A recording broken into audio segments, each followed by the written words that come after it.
We gonna. All right, Shalom. We are the Hebrew Israelites of the GMS New Orleans Camp. Come at you again with the preacher's 100% truth according to the Bible. All right, now before we get started, we're going to give our praises to Yahweh. Ba'ashem, Yahushua, Ba'ashem, Kakudas. The monster apostle elders of GMS, who we learned the truth from. A peace and mercy to the elect that's doing the will of Yahweh Yahushua in faith, fear, and sincerity. All right. Now, first thing I want to talk about and get scripture on is why the Lord's mercy is needful for us. You know what I'm saying? Because this came from last week, the Day of Atonement, which we had atoned for our sins by fasting and praying. You know what I'm saying? Hey, for the Lord to have mercy upon us, man, and forgive for our sins we had committed. All right. Now, starting off that Lamentations 2:22. Why? Go ahead. It's the book of Lamentations, chapter 3, verse 22. It says, it is, I'm going to start at 21. It says, this I recall to my mind, therefore I have hope. It is of Yahweh's mercies that we are not consumed, because his compassions fail not. So yeah, say it plain like that. That's why we need the Lord's mercies, because without that, we'll be destroyed, or will be. You know what I'm saying? Because hey, we all committed sins that worry to death. You know what I'm saying? In our past life, or even this life. You know, but hey, the Lord has that mercy upon us that hey, be in this truth. You know what I'm saying? Get that somebody in the front. This is the book of Ecclesiasticus with Sirach, chapter 8, verse 5. It says, reproach not a man that turneth from sin. That's right. So you're not supposed to shame a man that's just repenting, that's coming to the truth. You know what I'm saying? That you might think to yourself, well, he committed sins more than you, something like that. You know what I'm saying? Hey, no, we're not supposed to look any brother that we better than this or better than that. You know, we all committed sins that's worthy to death. We all deserve punishment. As you're gonna say, go ahead. Again, Sirach, chapter 8 and 5. It says, reproach not a man that turneth from sin, but remember that we are all worthy of punishment. That's right. They say we all deserve a hard judgment, because we all commit sins worthy of death. You know? This is Isaiah 64 and 6. It says, but we are all as an unclean thing, and all our righteousness are as a filthy rags. And we all do fade as a leaf, and our iniquities like the wind have taken us away. That's right. It says, all the works, all the righteousness that you do, all the works that you put in, according to the truth, it's not going to take away that sin that you committed. You know what I'm saying? But Yahweh shot. You know what I'm saying? Bring it out again. This is Isaiah 64 and 6. It says, but we are all as an unclean thing, and all our righteousness are as filthy rags. Now, the reason why I got to go back over that, because to show you how it's so how it is with the Lord, it says our righteousness is as what? Our righteousness are as filthy rags. Now you go into the etymology of filthy rags, it goes into the menstrual cycle. Cloth. All right. Somebody get it from The blue letter or the blue letter. This is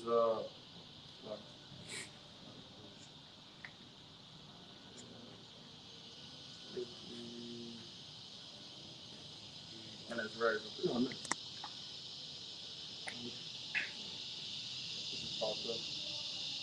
Strong's 899. Take it.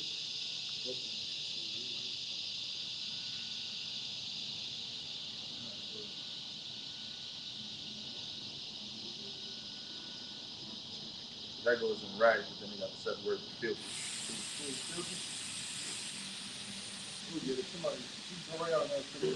I got one for you. This is Romans chapter 14, verse 4. Who art thou that judgest another man's servant? To his own master he standeth or falleth. Yeah, he shall be holden up, for the Most High is able to make him stand. That's right.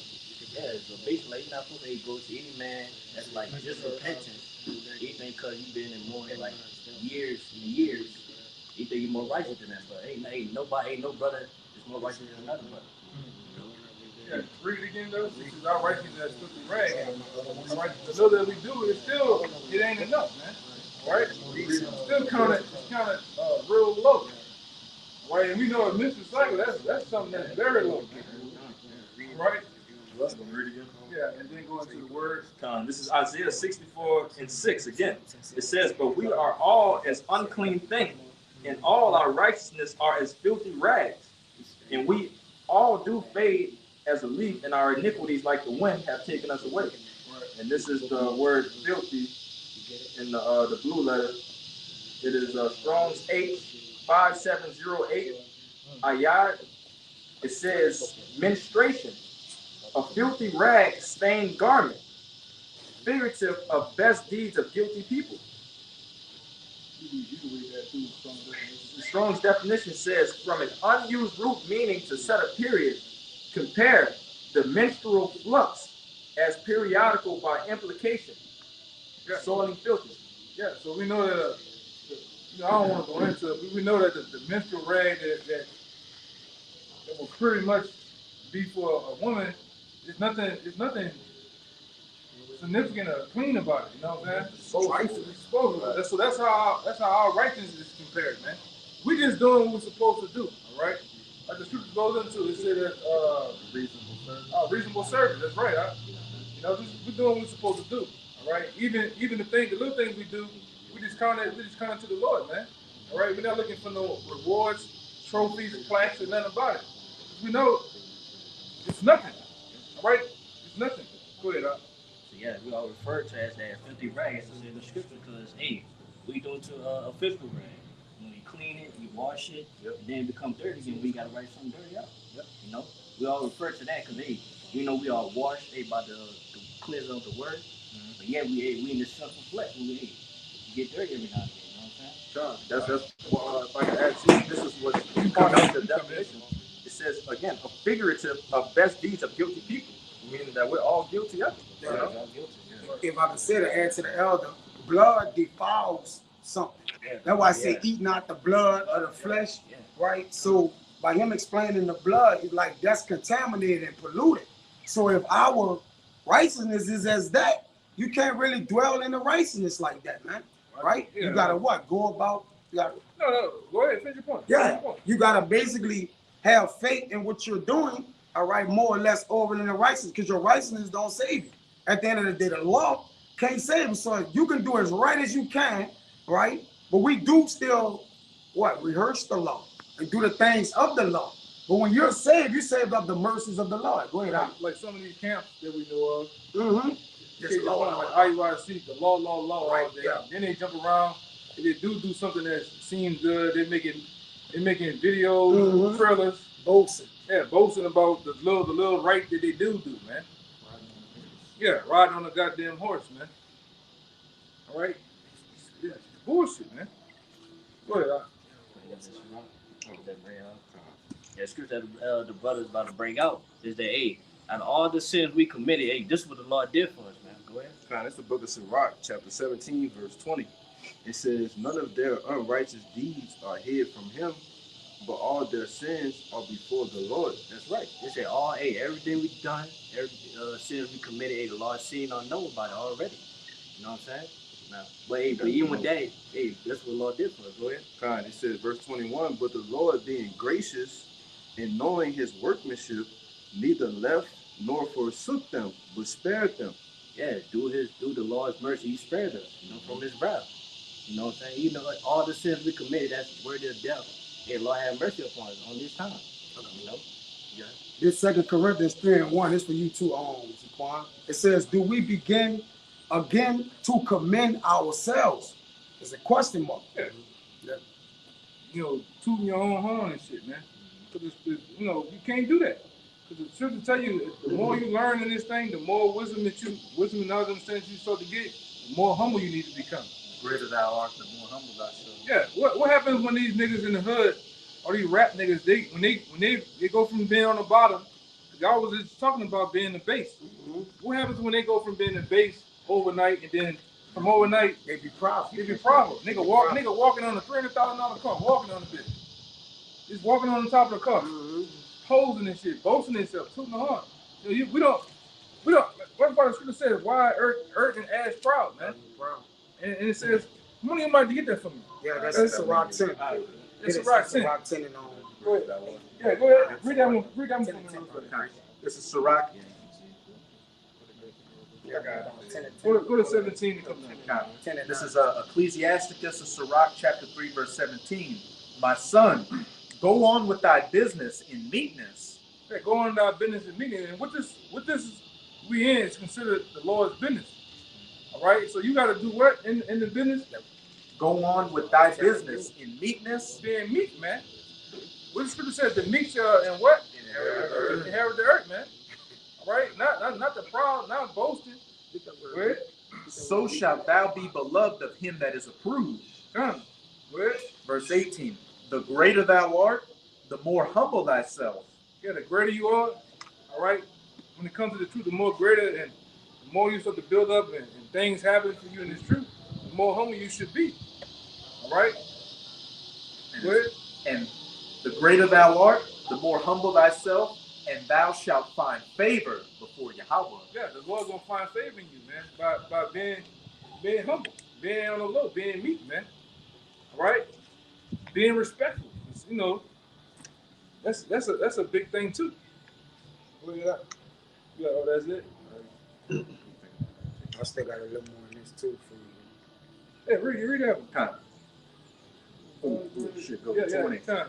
Verse 19. Many are in high places and of renown, but mysteries are revealed unto the meek. Yeah, you got many. Seem like they're in the high seat.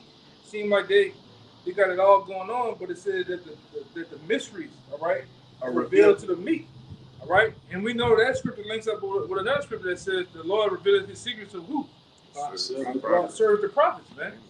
Right? The Lord ain't dealing with everybody, especially in this society. All these so-called PhDs, all these alphabets in front of their name, the Lord not dealing with them. They just got accolades on this side, man.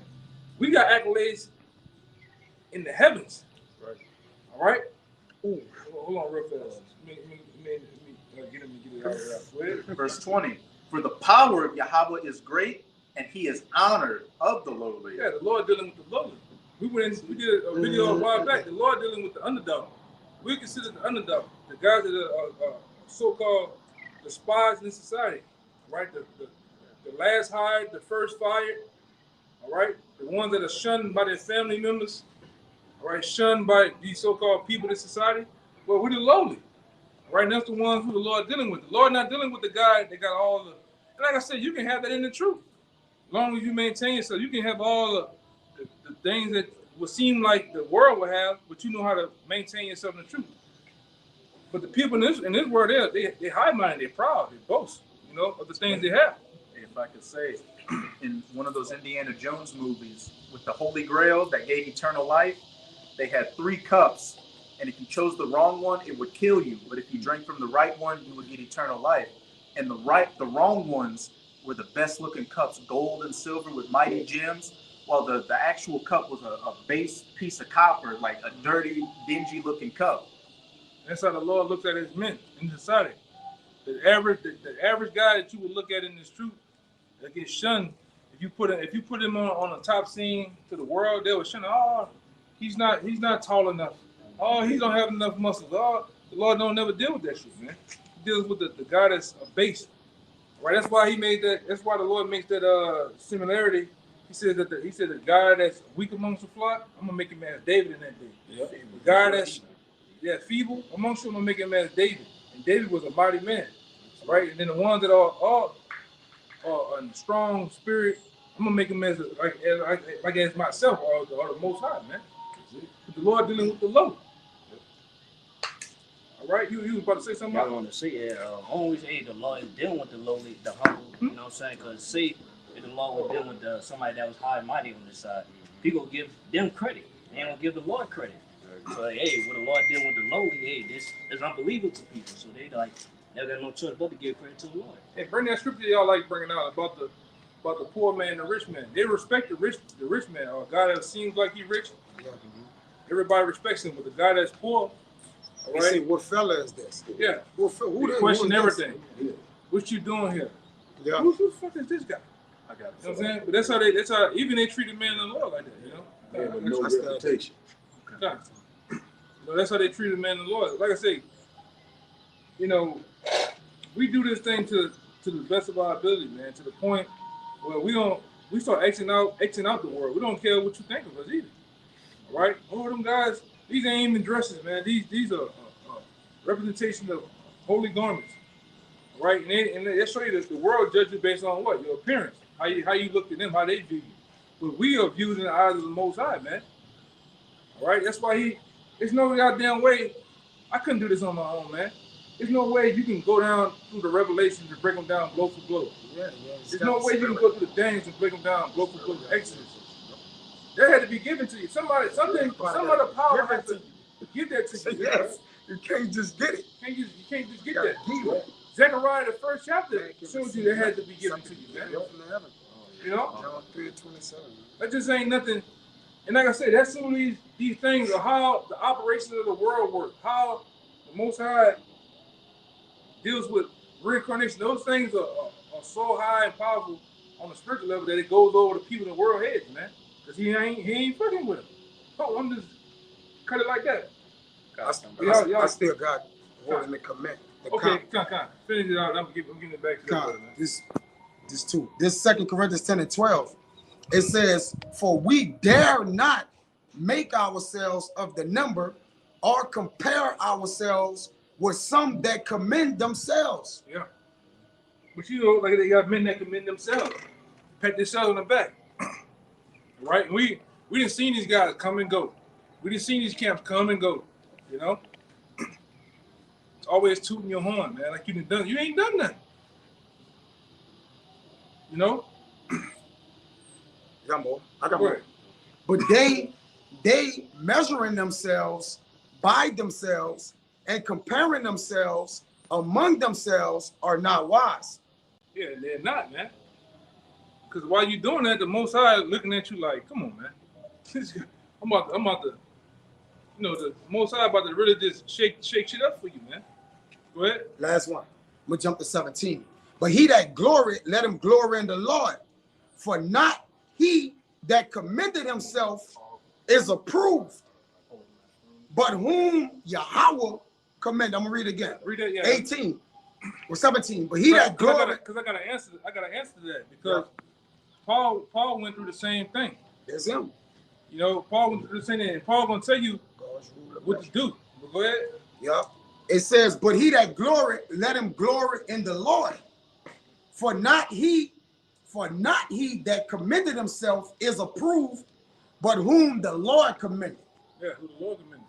So approved. Right now, and Paul gonna answer. I got an answer for this too with Paul.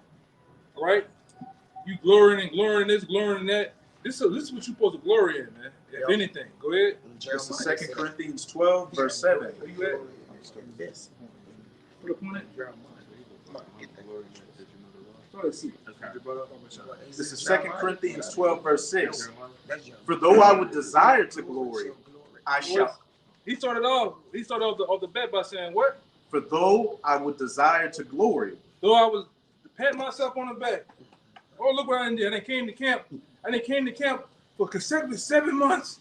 I got 90 precepts. You know, I got all this shit going on. To my own, I got a big page. I got 4.6 subscribers. I got all these views. That's for the Lord. Hey, get that one by Tinkling Brass. Go ahead. And remember, if anybody could boast, it would have been Apostle Paul. He said, I'm the Hebrew of the Hebrews, a Pharisee of the law by birth. You say that. Yeah, guys think they know more than them. There's nobody can boast more than him. Yeah. I know more than Yeah, that. guys that know the more than others, you just coming on the scene, man. You just hitting the scene. Big. Damn. Man, I'm about to go there. But go ahead. Go ahead, bro. Hold on. Let me. Come on. Go ahead. 2 Corinthians 12 and 6. For though I would desire to glory, I shall not be a fool, for I will say the truth. But now I forbear, lest any man should think of me above that which he seeth me to be. And that's why the elders are humble men. That's why they remember just recently they said, man, stop having them videos of us, the glowing eyes and shit. Yeah, Come on, man. that. We're not there yet, you know? Not there. And Apostle Gabar said, hey, you know, I see y'all, you know, giving me praises and all that, but that doesn't mean anything to me until I get that crown and in the kingdom. Like I'm up. Once I know I'm of that number, then you can receive the glory. But until then, shit, Yeah, that shit nobody don't knows. The same thing goes for you got the niggas. Kiss my feet, white man. Yeah. You gotta Kiss clock my in on feet, white woman. You also got the guys. When we still here, you gonna Talk clock about out from here and go back to work. You going to work after Yeah. camp. What about the one talking about they in the new covenant? Come on, Oh man, that's a whole nother. That's some whole Man, other shit, man. Go ahead. Jake did Esau to kiss his boot, but then he got to go to work immediately after camp. Immediately after camp, man. Like, and then they always got that. They always got that thumbnail with their arm crossed, looking down. Yeah. You got the cruddy Edomite woman like this with her lips. She got the J.J. Evans lips, kissing them dirty, Yeah. them combat roach killers, man. Jake Yeah, got, big ass kind. You just stand in the corner and just kill roaches with them big Lot boots, of man. pride. they got the blade boots on. Yeah. I mean, it ain't glory that shit, you know. Is it? Let me show you what I did last week. Yeah, hit the iPhone, hit the numbers and shit, and Magla, the whole, they got the whole wallpaper is what happened at camp with the white woman kissing. Come on, man, that shit don't. Zoomed in on that boot. Just zoomed in on the boot, man.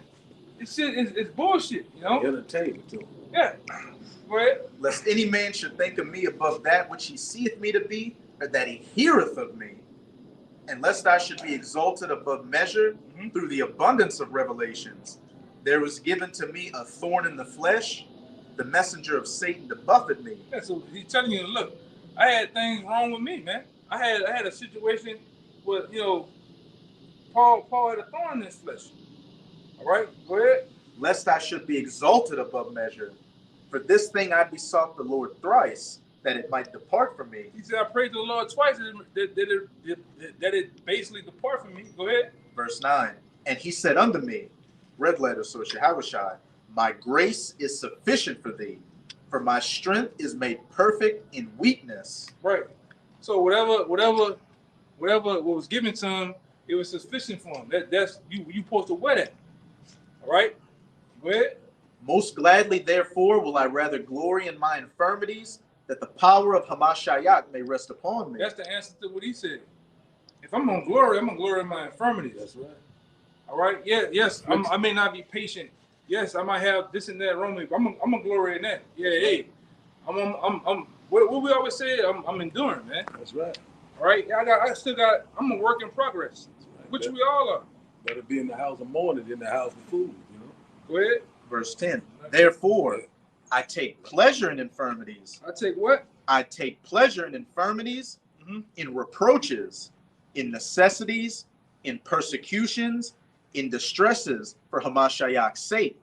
For when I am weak, then am I strong. Right. So a lot of time when you be catching that hell, sometimes you just gotta smile because you know half the time it's coming from the Lord. Lord putting the hell on you to actually build you up.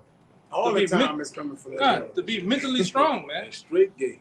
You know, to be mentally strong, to actually know how to, all right, Build you up. build you That's up and kiss it. the devil on the cheek. Sometimes we sit up here, we got anger issues and different things coming from the world. So when Esau come and say something or do something, you just lashing out. Sometimes you gotta learn to use this in here, man. You wisdom. You gotta use wisdom. You gotta sometimes wink at the shit because a lot of times you can tell that's at some point in this truth, when you build yourself, you're like, oh, that's a demon. Yeah. Like for instance, me and his brother work together. They got a nigga come out the house. Man, it's 5 in the morning. What the fuck you doing out here? He ride on a bike 5 in the morning. This nigga got them. Remember them same plats? The nigga from drinking the juice in the hood.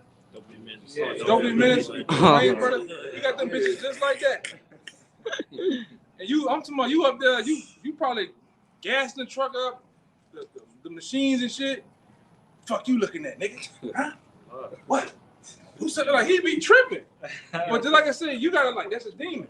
Yeah. You know? I don't even in the world you just you'll match his energy, and the next thing you know, you had a nigga moment. You know? But in the truth, you start like, oh, that's You know, discerning. yeah. This nigga be out there. I'm talking about 5 days in the morning. We gone for 8 hours. Come back. He's still on the same block. Same block. But go ahead, Doc. That was it. Go ahead, Doc. Well, what y'all got? This Jeremiah 9:23. Thus says Yahweh, let not the wise man glory in his wisdom, neither let the mighty man glory in his might. Let not the rich man glory in his riches, But let him that glory in this, that he understandeth and knoweth me, that I am Yahweh, which exercise loving kindness, judgment, and righteousness in the earth. For in these things I delight. Say Yahweh. So, AKA, if you're gonna glory in anything about yourself, glory in me. I gave you that job. You gonna glory in that woman? Who gave you the woman? The Most High. Got a new car. Got gas in my chest. Who gave you that car? Same as he got that car, you gotta give it back to the Most High. Who gave it to you, man? You know? How about you know, shot? Yeah. Hey man, just I'm talking about just to make it in a couple of minutes alone, you gotta give praise to the Most High, man. We walking in the valley of the shadow of death, man. We can die anytime. You know? Go ahead. I got a precept for you too, but I want to say this: a man that's given something, he can't have pride in getting it, because you that was given to you. You didn't work for it, and that's why the Lord hate pride. You didn't. I was gonna say also you can be taken away as well. Yeah, You know, the we Lord see take it countless away. examples of it, yeah. But I got something that the elder called for earlier. Going got a into the same precept to thing. back up the point you made too. Con, it's the book of Sirach, chapter 10 and verse 9. Why is earth and ashes proud? There is not a more wicked thing than a covetous man, for such an one sitteth his own soul to sell, because while he liveth, he casteth away his bowels. And the point is in the beginning, man. All right, why is earth and ashes proud? Okay, you have nothing to be proud about, except for what the brother just went into in Isaiah the 9th chapter. All right, knowing that the Lord gave you something. You want to say something? You Sirach 10, right? Yeah. You could get 7. Gotcha. This verse 7, it reads, pride is hateful before Yahweh and man, and by both doth one commit iniquity. Hey, and you going off by having pride. And that's what these different camps, people in the world fail to realize, man. All right, you sinning against the Lord by just having pride. The Lord say 3 and 4 things that he hate. A proud poor man. He hate a, how you gonna be poor and proud? It ain't, you gotta, come on, brother. Yeah. At some point, you gotta be like, man, I gotta pick this one or this one. Right. It's like you gotta call a spade a spade. The Lord like, hold on, I got you poison up. Ain't you proud? That's why he said that's a great thing he hates. For 4 things or 3 things the Lord hates. Yeah. It's a proud poor man. Get that, man. It was that's Good. Sarah. This is Sirach, yeah. I was looking for that. You got it. All right, I'm gonna find it though. Yeah, get that 1 Corinthians 15:10. Because Bring it out. Let him bring it out. This is the book of Bring it Sirach. out. It's the book of Sirach, chapter 25, verse 2. It says, "The 3 sorts of men that my soul hated." So the Lord's soul is hating this. I just want to say that part. You got it out. Lord hate this. Go ahead. 3 sorts of men my soul hated, and I am greatly offended at Greatly. their life. A poor man. A life that the Lord gave them, though. Yeah. He like, look, I gave you this life and I'm offended. And I Because there's hate men you, that's like that. And he like, I hate you. Yeah. And he offended at you. Think of the Lord hating you and being offended at you. yeah, Like, You worse than these something. yeah, like, I give you this, but yeah, you give yourself credit that you got it. Right. You know what I'm saying?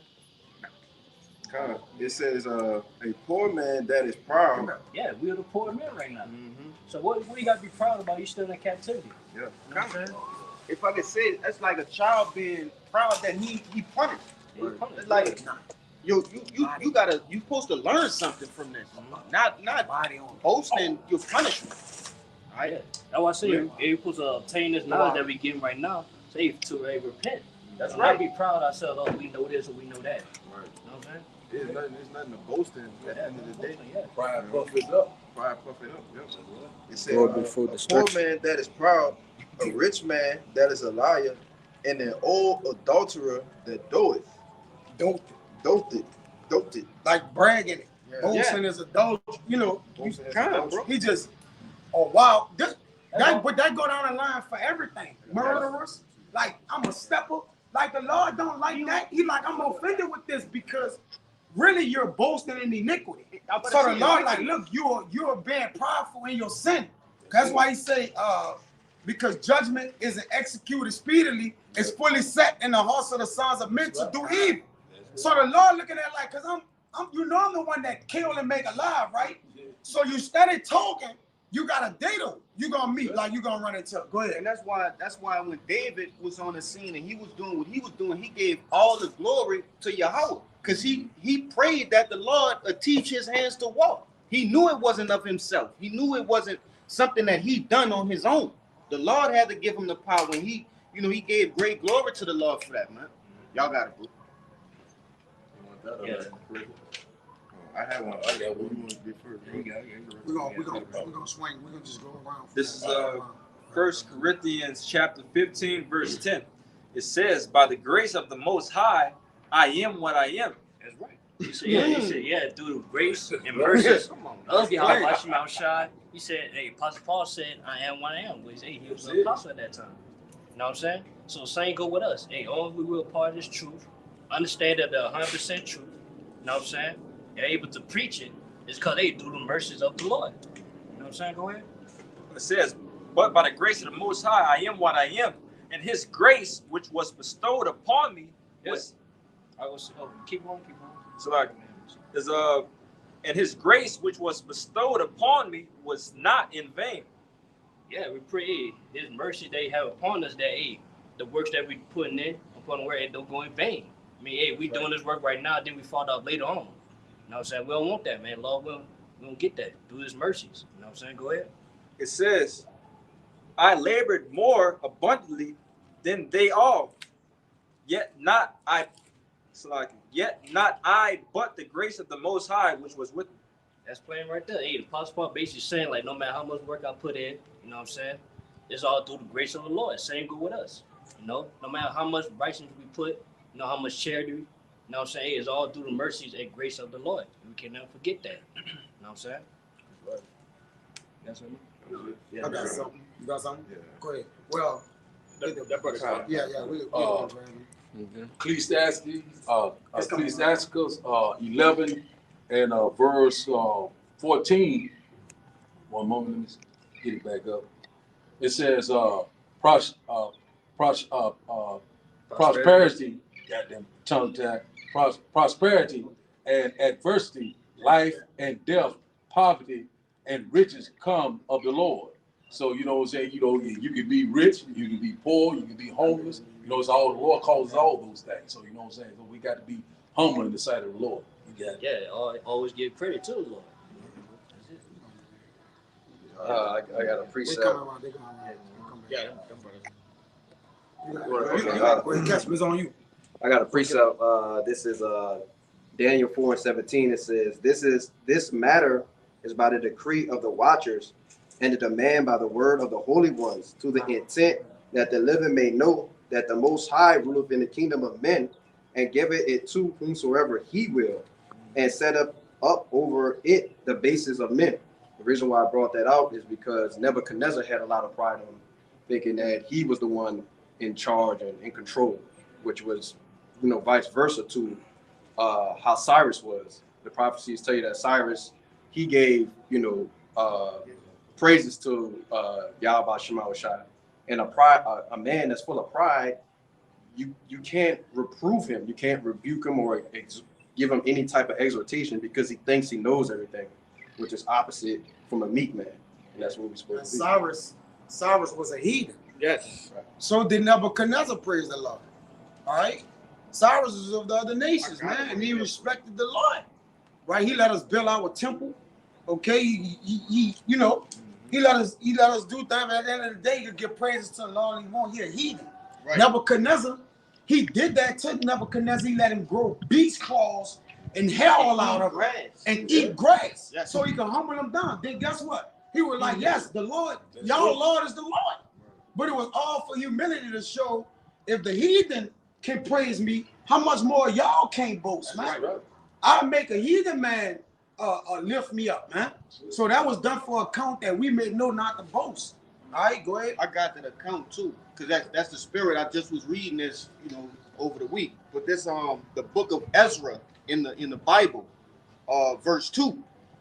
First chapter, verse 2. It reads, Thus says Cyrus, king of Persia, the Lord Yahweh of heaven had given me all the kingdoms of the earth, and he had charged me to build him an house at Jerusalem, which is in Judah. That's letting us what? Rebuild the temple. That's right. Because some men was coming in and they're ramshacking to y'all ain't building. All right? But the Lord had the spirit on Cyrus. But then that lets you know the Lord ruling in the kingdom of men. That's right. Because he can do whatever he wants. People be like, man, see, helping the heathen now, they could be of the elect or the chosen. No, they can't. He can do that. The Lord can do that. He can do that. Because he was allowing his people to reap the effects through a heathen, man. I got a quick precept. Go ahead, Aunt. I got one more verse just to back up what the brother saying. Go ahead. Though he gave reverence to the Lord, he knew he couldn't put his hands on the temple and make the temple. Yeah. He knew that. Because he a heathen. He a heathen. He knew that. This verse 3, it says, who is there among you of all his people? His power will be with him, and let him go up to Jerusalem, which is in Judah, and build the house of the Lord of build the house of the Lord Yahweh of Israel. He is the power which is in Jerusalem. That's so just backing up what the brother was saying, man. You know, he knew he couldn't build the actual temple, but the Lord used Cyrus, right, to build this temple through the authorization. Yeah, he gave him the authorization because he was over. Here's the key. He could have said, "Don't do it." He was over the known world Yeah, at the that law time. like nine. Do it. Yeah, he made him do it. That's Cyrus right. didn't have a choice. It said that the heart of the king, the spirit is in it. Go ahead, bring it up. Yes, the book of Proverbs, chapter 21, verse 1. It says the king's heart is in the hand of Yahweh. As the rivers of water, he turneth it whithersoever he will. You know, and if I could say, you know, the Lord actually got mind control over these heathen. He got mind control over us. That's right. You know, he turning, you know, he orchestrating, he doing everything he want because that's what's pleasing to him. He the puppet master. He the puppet master. He pulling the strings. Literally. Literally. You know? You got it, bro. Go ahead, Judah, because This the book of you want to say something? I got yeah. This is the book of Proverbs, chapter 16, verse 18, 19. Pride goeth before destruction, and a haughty spirit before a fall. Better it is to be of the humble spirit with the lowly than to divide the spoil with the proud. So going back, brother was saying about too proud, like possession, like word possession, get a new car, new woman, and everything. That's all through the Lord. So we can't get too upped up and proud. Like, well, I got this bad chick. That's through the Lord. I got a new car. That's through the Lord. You know what I'm saying? So even with the truth, the Lord brought us in. We ain't brought ourselves on our own. So, yeah, it's just not just like material, but also spiritual as well. You know, you gotta humble down just to get the Lord. Yeah, get the Lord. You could come in here. I got it. I'm reading. I got precepts. The Lord, like you gonna have to humble down. You gonna have to wait. You got to get on the other side. It's a process. You gotta humble down. The Lord don't. If every man that was of the Lord, because you gotta think about it. The men that's on the other side, you got to think about when we was on the other side. You look at men's spirits was even more amplified on that side. You thinking like, I'm trying to get this. Take myself, for example. You'd be like, damn, I wonder how that brother was when he was on the other side. So then you take that into consideration and be like, oh, like the Lord, like, because the only way the Lord can build you up is if he break you down first. Yes. Right? So if he takes something from you, then like, okay, I can put something in him now. All right? To where he can what? Level up. In order to level up, you got to level down. The Lord like, look, let me take you down a notch so you can see how to level up. And what is that leveling down? Breaking off that worldly, you know, the renewing. Being renewed, breaking the world off you and being built back up through the spirit. You gotta humble down though, because when we was in the world, we thought we knew things. Yes, we thought like, prideful. we was prideful. Oh, he an old man. I do like I could teach that Bible like till it's time to do it. Yeah. Then you looking around like, man, everybody ain't too sharp at this like this. Go ahead, Al. I got a precept for you. You got something? Let him catch him. Catch him. It's my first precept. Go ahead, Al. Oh, you want to get? Okay. It says Proverbs 8:13. To fear the Lord is to hate evil. I hate pride and arrogance, evil behavior and perverse speech. It's Proverbs 11:2. When pride comes, then comes disgrace. but with humility comes Well, wisdom. read that first one, one you had, and let the brother break that down. Now, that was a good one. Proverbs 8:13. To Yeah, fear the there you Lord go. is to hate evil. Yeah. I hate pride and arrogance, evil behavior, and a perverse speech. That's right. Yeah, that's the Lord saying himself. That's heavy. Right there, yeah. The Lord hates pride. You know, that's simple and plain. You know what I'm saying? The Lord that hates that prideful spirit. You know? And the speak problem. Speak problem, yeah. That's why the Lord said in 2 Samuel 3, don't let arrogancy come out of your mouth. Matter of fact, get that. He said, don't talk so exceedingly proud, man. Or let arrogancy come out your mouth, man. I'm there. The Lord, listen, the Lord created arrogancy. The Lord is arrogant. He's everything. Right? Jacob be like, well, the Lord ain't this. The Lord, everything. He created everything. He have a complete spirit in everything. He can be that. He's above arrogancy. He created that. Like, no, you know, and the way you look at it, for balance sake, you'll understand that you can't say the Lord ain't this or that. Like, because he created he did everything. So he can't be arrogant if he created. He's above it. Go ahead, brother. Read that again. The Proverbs 8:13. Yeah. No, 2, huh? I think it was 2 or 13. The first one. Go ahead. Don't let the one you said about arrogance. Go ahead. Proverbs 8:13. To fear the Lord is to hate evil. I hate pride and arrogance, evil behavior and perverse speech. Yeah. And perverse 2 and 3. And perverse speech. Read it again, like I was talking to him. My bad, bro. Proverbs 8:13. It's the book of Proverbs 8:13. It reads, to fear the Lord is to hate evil.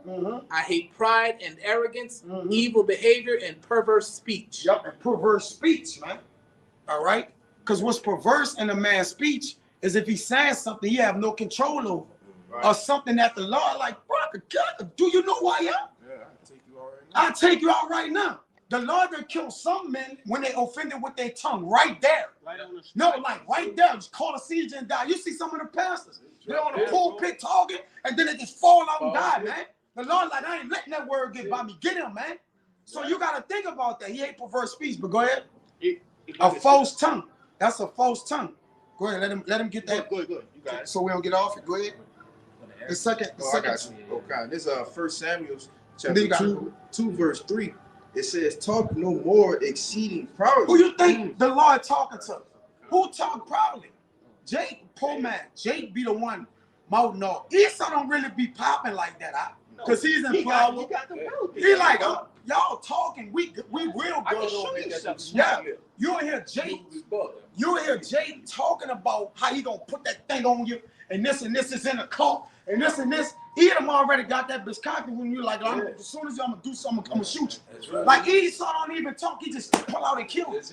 Like Esau don't boast or let you know, like he's gonna be like, he must don't know, I'm a trained assassin. Jake tapping a trained assassin, saying, look, I got it in a car, you keep playing, but y'all go get it right. This is what Jake be doing. Right? How you gonna boast and say you gonna kill a man? Is you serious? That man probably got the killing instrument on him. He could just put you down. And that's why in most cases, like what you're talking about, the man that say he gonna kill somebody, he end up dying. There you go. With that. There you go. Not with that. Yeah, and then you don't got no control over life with that anyways. He said, it is I, even I am he. I kill and make alive. Deuteronomy 32. That's right, bro. So the Lord, like, I'm the one got. Just read it. As a matter of fact, it said in that right there. In verse 7. Yeah. Go ahead, bro. It say it's back in 1 Samuel 2 and 3. It says, talk no more exceeding proudly. Yep. Let not arrogancy come out of your mouth. For Yahweh is a power of knowledge, and by him actions are weighed. So he weighed the actions of what everybody talking about. I hear y'all. The Lord word is according to Hebrews 4 and 12 is quick and powerful. We talk of things that we really can't call into action unless the Lord wants to. You can say you're gonna kill a man, but if the Lord don't want you to kill him, you ain't gonna never kill him. Every time it's on your mind, the Lord will cause. Let's just say you go get in the car and you won't ride on something. The Lord will let you wreck the car. Yeah. Or then what? Or go to jail, get pulled over by the police. You're not controlling nothing. No. So even if you do put it in your mind to kill a man, the Lord put that on your spirit and let the angels work to kill him. It wasn't you. Can I read verse 6? Go ahead, read 6, which proves it, bro. This verse 6. It says, Yahweh kill it, and make it alive. He kill and make alive. That's in the Lord, right? Yes. The Lord. Yeah. Get Proverbs 4:23. It says, he bring it down to the grave and bring it up. Read it again, bro. God, it says, the Lord Yahweh kill it and make it alive. That's plain, right? That's plain as day. Is anything now? No, he killed when he can. No. Read it again. It said he kill it and make it alive. He killed tomorrow or Tuesday. He what? He kill it and make it alive. That's in season and out of season. It ain't no addition to that, right? Or you can't take anything away from it. Go ahead. The Proverbs? Yeah. This is Proverbs 4:23. It says, keep thy heart with all diligence. Yep. For out of it are the issues of life. I meant to say Psalms when he say I got that. You got it? Yeah. Go ahead, that's what I wanted. My bad. This is the book of Psalms, chapter 68, verse 20. That's it. It says, he that is our power Yeah. is the power of salvation, and unto Yahweh the Lord belong the issues from death. So everything surrounding a death of somebody, the issues of death belong to the Lord. So however that man was killed, set up, put in position to be done, it all, this all the Lord. The Lord, like, ain't nobody do that. You know, man, like, I'm going to set him up. I'm going to run him flanking this way. You bring him around the corner. I'm going to be laying back in the car. That's the Lord setting him up. It's a demand from the Lord. Like, I'm putting that in y'all mind, working y'all mind like that to do that, man. People don't understand that, dude. So at the end of the day, that means the Lord manifests everything. So that means he did it. It's his credit, you know? But he used man to do what he want to do and the angels to work on men. That's what a man don't understand.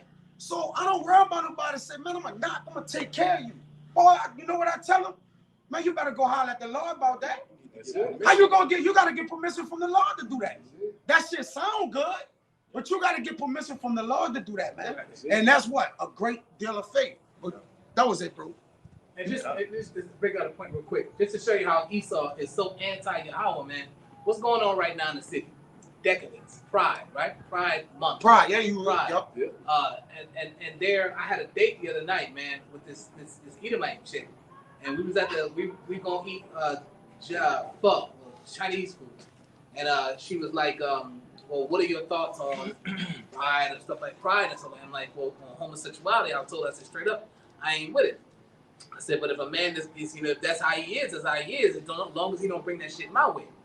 And so she's like, so she took offense to it, saying like, you know, you don't like, they should have pride in their. I said, why is it that these gay people out here having pride in their sexuality, like that's something to celebrate? I said that a man laying with another man why does that deserve a parade? But these people are perverse. He mingled a perverse spirit. You know, and you gotta watch your algorithm. Like I like women. Where's my parade? Right. You know what I mean? Like, but you supposed to say this. This supposed to be your answer when you deal. If you say you're not with it, you permit what you promote. You're not supposed to tell her, well, look, long as they don't come out. No, we don't deal with it at all. We shun all appearance of evil. You know what I would have said? Right?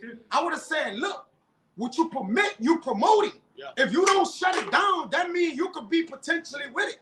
So the Lord like, nah, you got to get all away from evil. You got to stay all appearance. So look, from here, like, man, look, I don't really, to be mindful, to have a mind of the Lord, you don't even entertain questions like that. They don't even avoid it. You're talking to a woman who is deprived of wisdom and imparted from knowledge. She don't understand anything. And you're talking to a heathen, an Edomite, whose vine is of Sodom. They're regularly like this. So if you say you're against it, you're gonna really make her enemy. That's all you're gonna do. Now, if she with you on a date and just say you do get the cheeks, when you get the cheeks, she might wait till you go to sleep and put the knife in. You gotta be thinking, man, I'm steps ahead. So overall, you gotta know how to control you. You don't gotta always, especially the women, you don't gotta portray knowledge and wisdom to them. They don't understand. They don't understand. They don't know. So you be like, man, look, you should have just been like, man, you know, people doing whatever they're doing. But look, we gonna go to the show. You change the channel. Sometimes the answer is to change the whole question.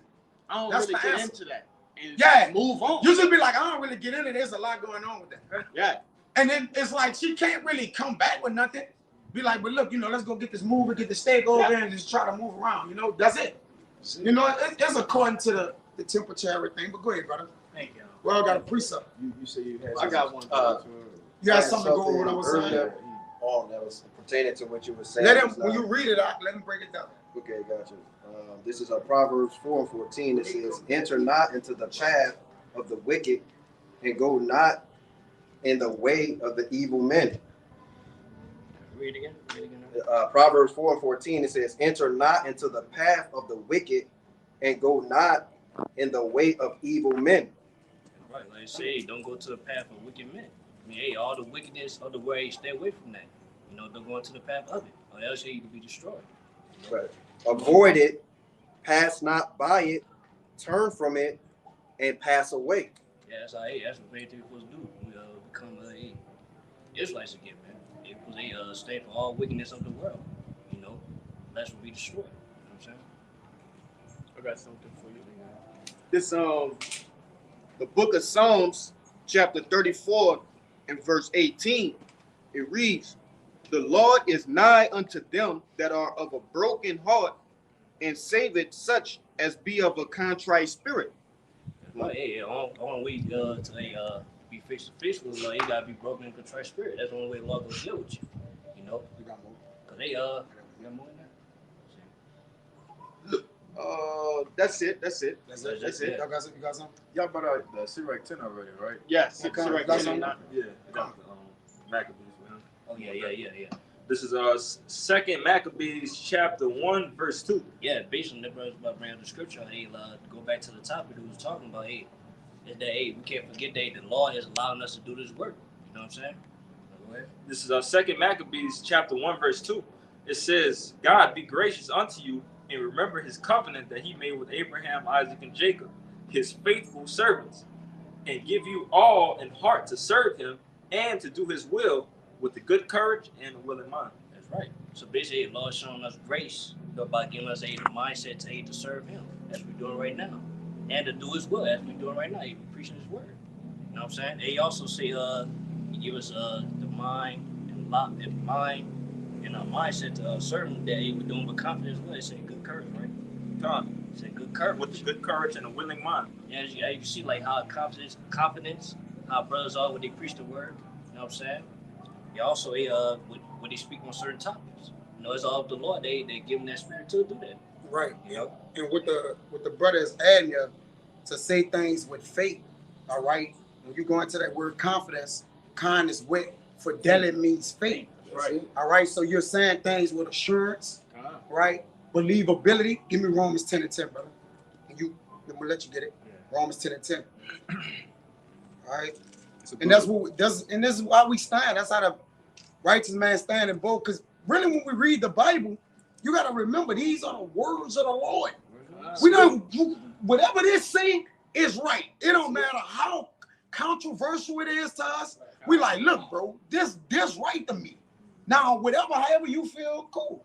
All right, go ahead. So, we keep boasting ourselves there. We brought a certain precept out. Yeah, we can't. Yeah, but we got to have confidence, right? Because most people conflict confident Salaki, bro. Conflict confidence with arrogance. So you still gotta know the levels, because the Lord don't want you to be arrogant either. But go ahead, This is the book of Romans chapter 10 verse 10. It says, "For with the heart man believeth unto righteousness." Mm-hmm. With the heart, that's it. Right? Through his faith, we believe unto righteousness. Go ahead. Mm-hmm. And with the mouth confession is made unto salvation. So we speaking with faith to confessing to our salvation, man. So with our heart, we believe in righteousness, man. It says, get away, Paul say, we believe and therefore we speak. This is why man bold, like, man, look, bro, we believe. Well, that's just words in the book. All right, it's just words in the book to you. Right? It's personal to us. Right? But it's business, you know? Go ahead, y'all got it? We believe, therefore we speak. Isn't I got a scripture right quick. Go ahead, you got it. It's Ephesians 2, verse 8. For by grace are ye saved through faith. Yep. And that not of yourselves, but it's the gift of the Most High. That's it. So in the faith that we do have, how much we believe, the Lord gave us that. You got it? Yeah, 2 Corinthians. That's it. Yeah. This is 2 Corinthians chapter 4 and 13. It says, we have the same spirit of faith according as it is written. The spirit of faith of our forefathers. They was the same way, man. There's accounts in there where they stood on business with what they said. Like, look, this is, you know, Maccabees, Abraham, is different of our forefathers. You go on and on. It's going through the Bible. Go ahead. 2 Corinthians 4 and 13. We have in the same spirit of faith according as it is written. I believe, and therefore have I spoken. We also believe, and therefore we speak. Yeah, we believe, therefore we speak. You know what I'm saying? Hey, that's why we speak on these things, man. With boldness and confidence.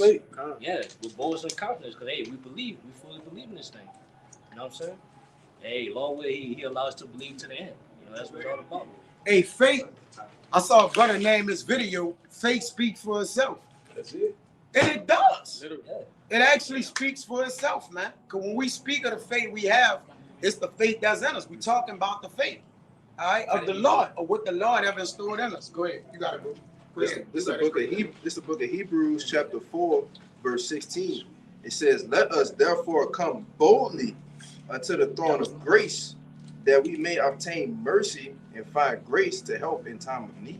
So yeah, it said we were supposed to come to this thing boldly. You know, we're supposed to be confident we come to this truth, man. You know what I'm saying? Yeah. Even with your prayers, you know, you're supposed to really pray like you believe. Yeah. When you speak, you're supposed to speak like you believe, man. You know, not wavering or not hesitating or being faithless with it. You know, you got to be bold with the things you say. No doubt. Like the brother said, you got to trust in the spirit. Yeah. I say we gotta bold. We gotta be confident. We are able to continue to the end. Mm-hmm. You know what I'm saying? Not be prideful or arrogant. That's the brother was talking about.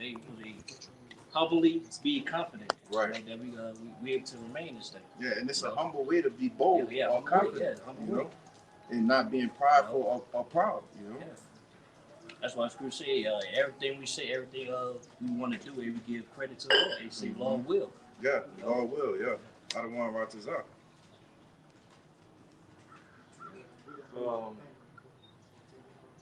I got a word for you real quick. It's that word bold in online etymology. It says stout-hearted, brave, confident, or strong. And just like the brother was going into, you go into that word confident, just means with faith. So if you're being bold, that means you're just confident in your faith, you know, which is it's kind of like I'm saying the same thing, but it's not the same thing, you know. It's like you got a lot of faith, if you get what I'm saying. You know, it says that's pretty much it. That's pretty much it. This is the book of 2 Corinthians, chapter 3, verse 5. It says, not that we are sufficient of ourselves to think anything as, I'm reading again. This is 2 Corinthians 3 and 5. Not that we are sufficient of ourselves to think anything as of ourselves, but our sufficiency is of the Most High. Yeah, basically we going to we're sufficient. It means enough or accepted. You know, so basically plain say, we are not accepted. We can't make ourselves accepted by the Lord. You know, by the works we do. You know what I'm saying? They say all. So basically, we're not supposed to think ourselves we are accepted, or just because we see spiritual numbers like 144, 444, or we think we give charity to them, brother, or things like that. You know what I'm saying? We're not every day is not enough for the Lord. You know what I'm saying? But every day we're not finished till the Lord said we finished. Basically. You know what I'm saying? Keep going. You got something? Yeah, You got something? I'm looking for something right now. Right, 1 Corinthians numbers 29. I'm in 1 Corinthians anyway. Yeah, you got 1 Corinthians 1, start at 29. Okay. This is 1 Corinthians chapter 1, verse 29. That no flesh should glory in his presence. That's funny. We're not supposed to come to the truth, boasting and having glory in ourselves. Think we deserve a recognition, you know what I'm saying, or reward for the stuff we doing, according to the truth, man. I'm in the back here. Yeah, you got Keep going. Yeah, you can go. Yeah, you can Kind of, but yeah, I got one in the back here. All right. This is 1 Corinthians 1 and 30. But of him are ye in Hamashiach Yahushai, who of the Most High is made unto us wisdom and righteousness and sanctification and redemption. Yeah, that's why. Hey, we're not supposed to glory in ourselves in the present. It's in verse 29, because it is all of the Lord that we are allowed to do this. You know what I'm saying? Point blank period. Yeah.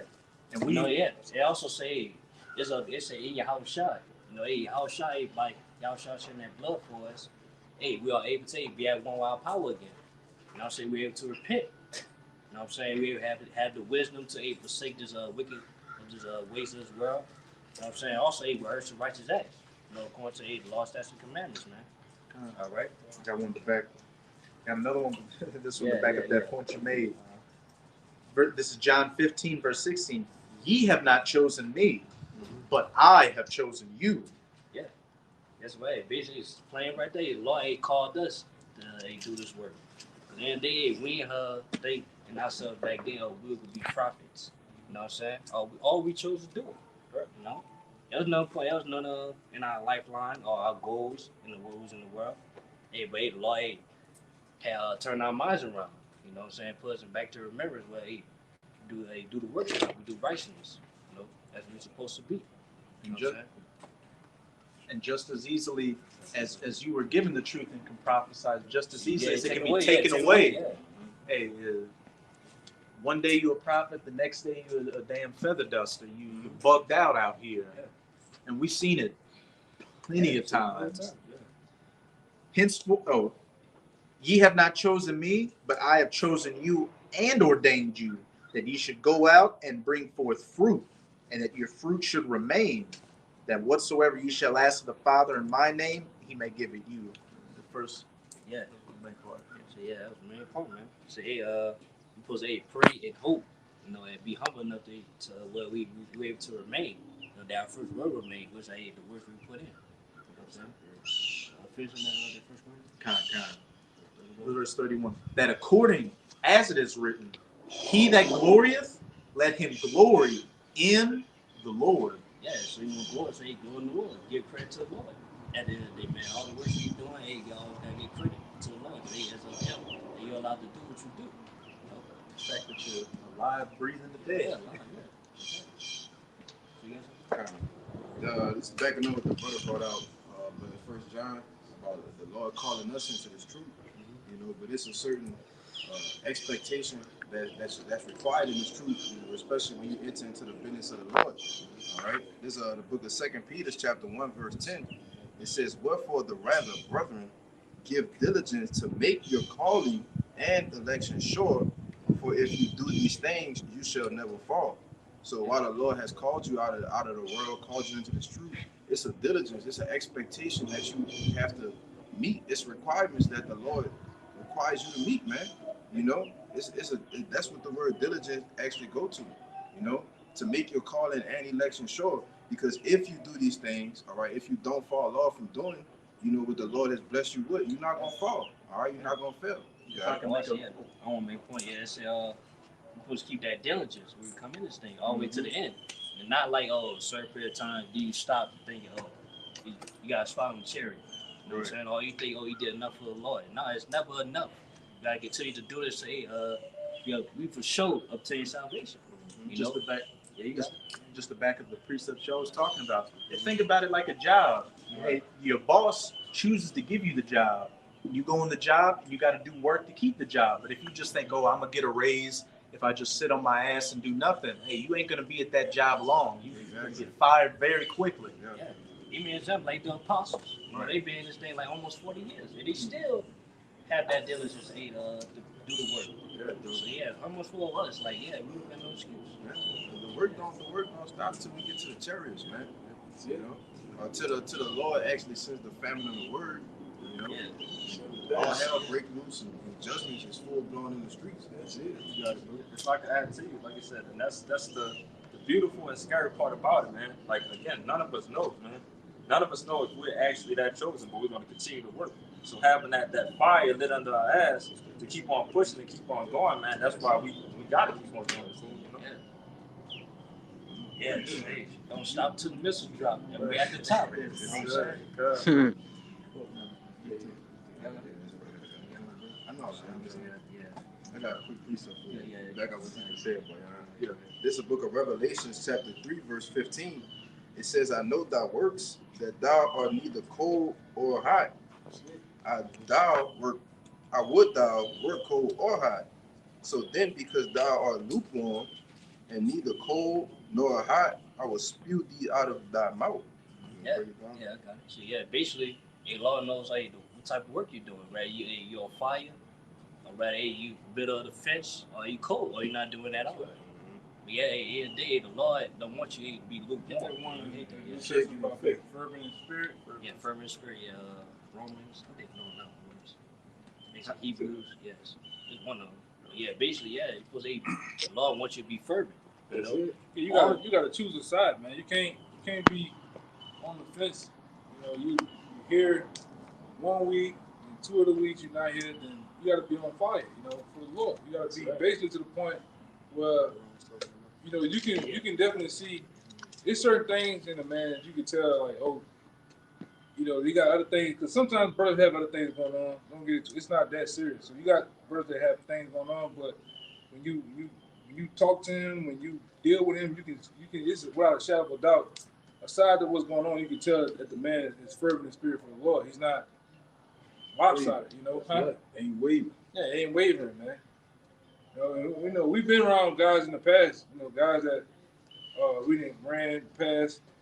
It's like 1 minute they be fervent in spirit, and the next minute something happened. Like the scripture talks about those seeds that was on stony grounds. All right, those are compared to men. You got some men that come planted, and certain things happen, they wash away. You might have to get into it, but you know, certain things happen to where the man just poof, he hit on him. You know, right? You know, certain things happen in the truth. Some men go his way. Men didn't agree on certain matters, and what happened? They get offended and they gone. You know? And then you got that one that's from the beginning when he first came and heard about this thing. All he was about was learning and rooting himself. Because the more you root yourself and get deep into the ground, when things come, because things gonna come. You might go 2-3 years in truth with nothing happening. That's right. You just skating and then something happens. Right? Because like the church, when you go to the church tell you what? The church tell you, oh, prosperity, you're gonna come in, you're gonna get money, you're gonna do this. It's the opposite when you're dealing with the God of the Bible. They're dealing with Caesarea Borgia, right? They're dealing with that Kundalini spirit over there in the churches. You know, lies, bullshit, and prosperity.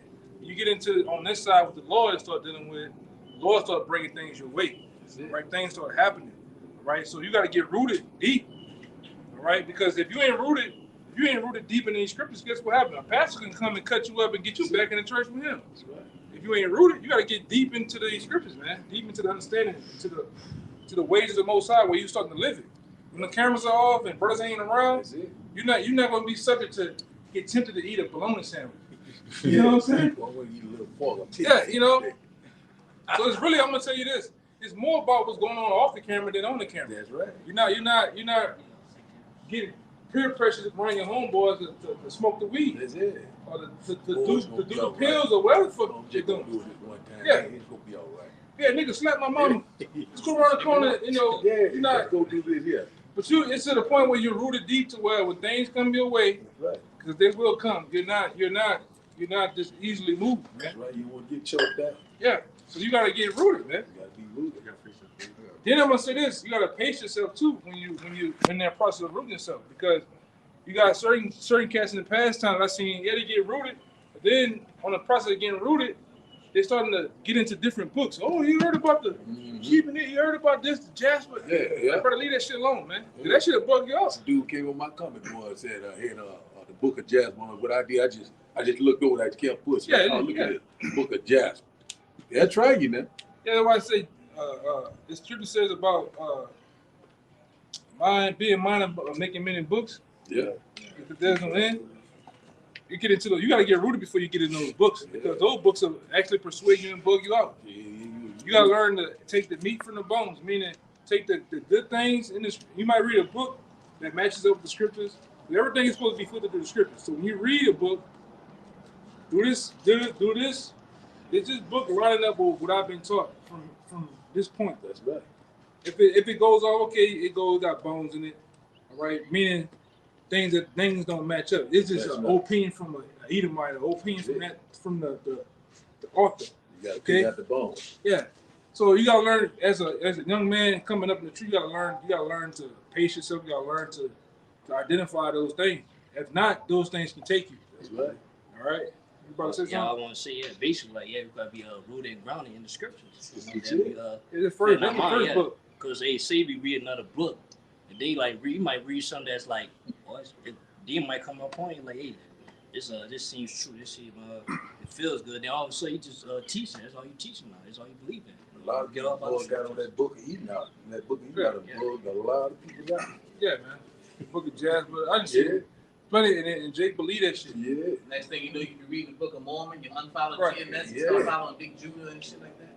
Yeah, but like I said, over time with myself, I was able to I be into different weird shit. You know, that's why a lot of time when these bug outs come up here, I can already know where they're going and identify. Cause I didn't read it. Like, I didn't been into the just to learn about because early on I heard that the apostles talk about apparitions and demons and different like that. So in time past, when I was rooted and actually understood what was going on, I was able to go into the book of demonology and shit. Yeah. I know about different demons and shit like that, but who gives a fuck? You know, at the end of the day, what you need to do is see, does this have anything to do with my salvation?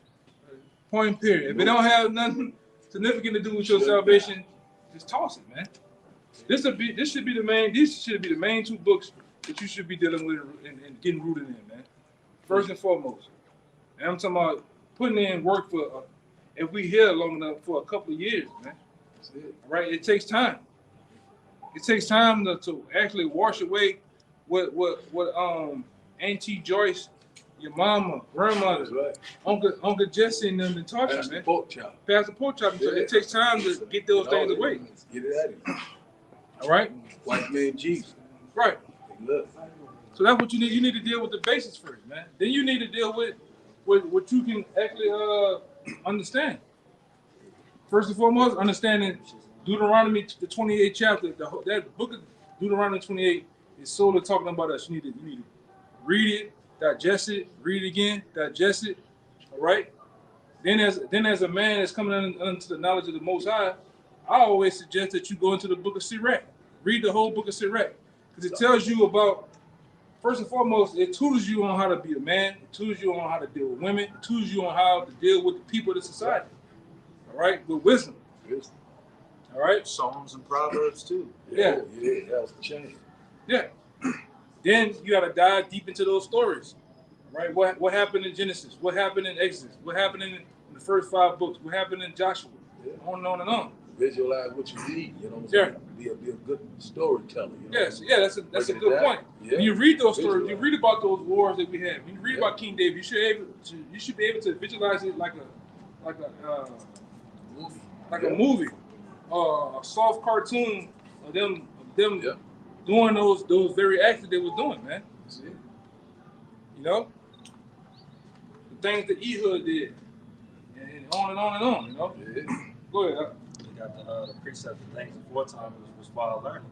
Right. You know, ultimately, like I said, we look back at those stories and so on and so forth to see, like, you know, checking the Lord track sheet, basically.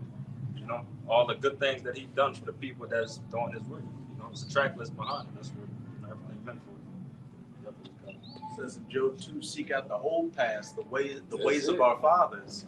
Hey, because the things that we go through, ultimately, when you start to learn about catching hell, the things that we go through in this truth, or the pain that we go through in this truth, they are actually things to galvanize our minds, man, and our bodies to what's to come. Right? So really, ultimately, we know all hell from the break loose. So you got to be mentally strong, and then somewhat physically strong too, man, to endure. Right? The things that we're going into, this ain't no the different science that we have. This ain't no fairy tale. This ain't nothing to just make believe. Right? If you a man that's really seeking after the Lord, really want to seek answers, right? Because that's what a true man does. A real man always wanting seeking truth, man. It's everything. Right? Yeah, go ahead. This is the book of Sirach, chapter 38, verse 24. It says, the wisdom of a learned man cometh by the opportunity of leisure, and he that had little business shall become wise. Like the elder was going into, first and foremost, these two books, this is what you study. You read the stories, all right, going over breakdowns in your spare time, not making much of your spare time full of folly, if you really want to grow in this thing.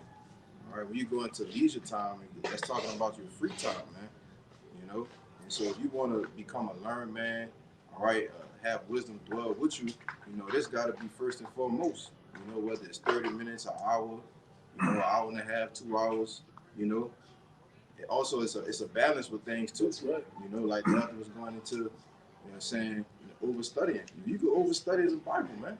You can just crowd and cram and do too much. And you bug yourself out that way. Bug yourself out like that. Fall out on the floor every day. Yeah, the guy back then I knew he was the original. He was like the head of Chicago back then. Name was Batak. The guy was I'm talking about. Back then he was a surgeon in the scriptures, man. Yeah. I'm talking about a straight surgeon. Different words, everything. But what would he do? He used to just study all goddamn day, never giving himself a break. Burn out. Right? He burnt himself out to where he. And then what he went off about was a simple book. The book of Revelation, the 9th chapter. We know what that's about. You know what I'm saying? Yep. But that's how demons are playing. You need time. Hey man, you study some more, and then you give yourself some free time. Go hang with the boys, your partners. You might. It's levels too. Yeah, you might take a woman to the movie. You might do something, but then you go back. You resume back to do what you was doing. You pace yourself. What's that cartoon about that? About the turtle and the rabbit. That rabbit kept moving. Yeah. He was running, the turtle running with race. That's kind of like what you were saying. Yeah. It ain't the swift that. Paul went in. Paul went into it, man. The race is not given to the swift, man. If you put out a million lessons, you might come up short at the end. Yeah, we know somebody personally like that. Yeah, you know what I'm saying? Popping them out left and right. Yeah. And next thing you know, he in the new cover. Yeah. Go ahead. This is Ecclesiastes 12 and 12. And further, Ecclesiastes 12 and 12. And further by these, my son, be admonished of making many books. There is no end. And much study is weariness of the flesh. Yeah. Much study is the weariness of the flesh. So you got to get to the point where you pace yourself. All right. Back then, the apostles, they didn't have some of the tools that we have, so we can make our studying much faster pace, more convenient. Right? By having Google and search engines, they had to go to actual libraries and get books that's this big and go through page per page, blow for blow. All right. Now we have that. We have that tool to actually make it faster. I remember them days. Like in our time, we were down there study till the damn paid programs come on, man. And then you look at the window, you see the sun starting to come on. Yeah. But those were the things that was paving the way for now, man. Now, brothers, you have a foundation. You have other brothers that you can go to ask questions. Like I said, a lot of time, how the apostles taught us too, you go look for the information first. And if you can't find the information, because we all got $1,000 phones, $800 phones, you got the keys in your hand right there. It shouldn't be no wonder about certain things where you can just hit the internet, And then from there you can't find it. Then you go to a particular brother or whatever, man. All right, and you go through the scriptures. Go ahead, This is the book of Ecclesiastes in the Bible, chapter 9, verse 11. It says, I returned and saw under the sun that the race is not to the swift, nor the battle to the strong, neither yet bread to the wise, nor yet riches to men of understanding, nor yet favor to men of skill, but time and chance happeneth to them all. Yeah, time and chance. Right? By time, you got to get, sometimes things take time to work out. Because you stand on that side, you see myself or certain other brothers up here, or apostles, just go through information, go through scriptures. Give me this, give me that, give me this, give me that. Mm-hmm. And you sitting there like, damn, why I'm not like that? Damn, why I can't be like that? you inspired to be that. Yeah, you gotta. Yeah, that's true. You to the point where you gotta give yourself the opportunity to get that because you starting off. You gotta learn first and foremost how to study.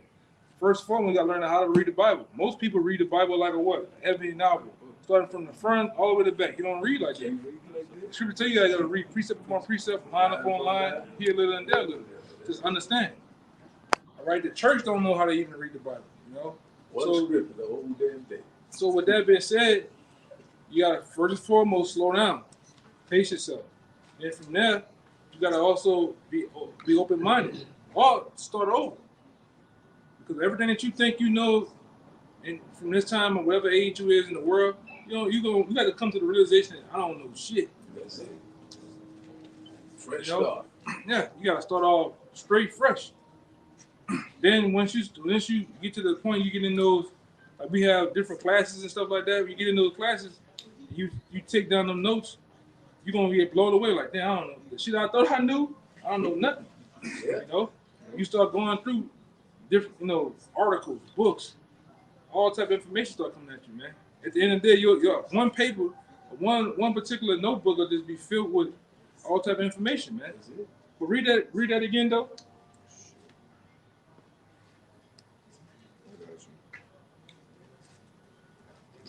Ecclesiastes chapter 9, verse 11. It says, I returned and saw under the sun that the race is not to the swift. Yeah, even in this truth, though. The race ain't given to the swift. The guys, I done seen guys start off fast as hell. Wide open. Yeah, off the gate. Yeah. Doing too goddamn Go much. hard for the Lord. Yeah. Go hard. By the time end of the year, next year, they like, where's Waldo? They started all too fast, man. Go ahead. This thing is like a marathon. All right? Go ahead. But now I got 142. Come on. It says, nor the battle to the strong, neither yet bread to the wise. Look at this push up. Y'all just get over that way a little bit. Or if y'all want to get out that sun. That's cool. Yeah, let's get right there. That's cool. Yeah, go ahead and read that. This back in Ecclesiastes 9 and 11. It says, nor the battle to the strong, neither yet bread to the wise, nor yet riches to men of understanding, nor yet favor to men of skill, but time and chance happening to them all. Time and chance. And everything needs time and chance. Even men. You might see a brother start off rough. I didn't see brothers couldn't even find the book of Deuteronomy, man, at one time. But over time, all right, dealing with them personally, dealing with them dealing with themselves, studying, trying to get understanding. Now, 3-4 years and gone by, you look at the brother, he didn't grown, man. Go ahead. That was it. This is Proverbs 25:16. As thou found honey, eat so much as is sufficient for thee, lest thou be filled therewith and vomited. Yeah, that's how. Cause what the honey represent? These scriptures, and it's sweet. Give me Ezekiel the 3rd, yeah, Ezekiel 3, because these scriptures are like honey as compared to honey. And what is the actual good thing about honey? It's sweet, tastes good, right? That's how it be when you first come into the truth. Everything sounds good, everything matches up. You have a zeal, you feel that connection with the Most High, and it feels good.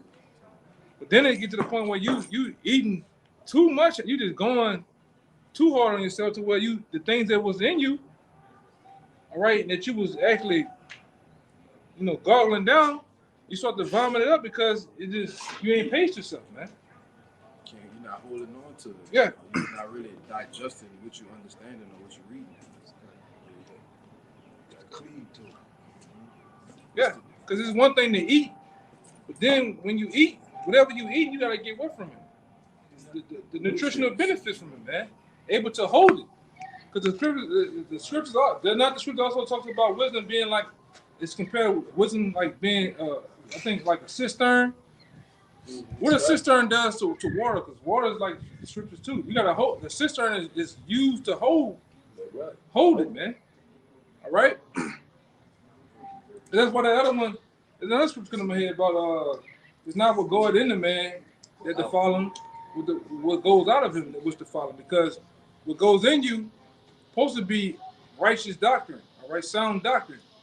Then once you get righteous doctrine, the same thing that's supposed to come out, meaning what you utter and what was living through you, it's supposed to match up with the same thing going in you. Now when you start to digest Islam, start to digest the book of the Keban Negas and the book of the Dead Sea Scrolls, it's the same thing that you digesting is to follow you, because you coming out, it's coming out you and you believing in those things, man. Yeah, because you can't take it back. Yeah. Yeah, say like something like if you think about it, you just rebuke that thought. You take that thought away from you. As soon as you said it, you can't turn back from it. And now I'm gonna say this. Now, as a true person that's trying to master the scriptures for Yahweh Shem Shah, now we go into those different books. I done read them before. The Book of Mormons, the Quran. Now we go through those things to what? Combat the bullshit that's gonna come up on the block. Now I can read those things and this is bullshit. This is bullshit. And just go down the list on it. You know, okay. Now here they're talking about the Book of Miriam. You know, you can combat them on that. You know? I wanted to back you up. Exactly what you said. Go ahead. This is Ecclesiasticus of Sirach 36. I'm gonna start at 18. The belly devoureth all meats. Cause what's also considered the belly? Your mind. Your mind is like a belly. Right? Just as this belly holds food and water, this here holds the food and water of knowledge. Now you got good knowledge, you got bad knowledge. You know, you got knowledge that can excel you, you got knowledge that can corrupt you, man. Go ahead, Al. Yet is one meat better than another. As the palate tasteth diverse kinds of venison, so doth an heart of understanding false speeches. Yeah, different types of wisdom. That's right. You got false wisdom and you got righteous wisdom. In them palate, you got different diverse. It's like we go right now. We go to Texas Roadhouse. Yeah.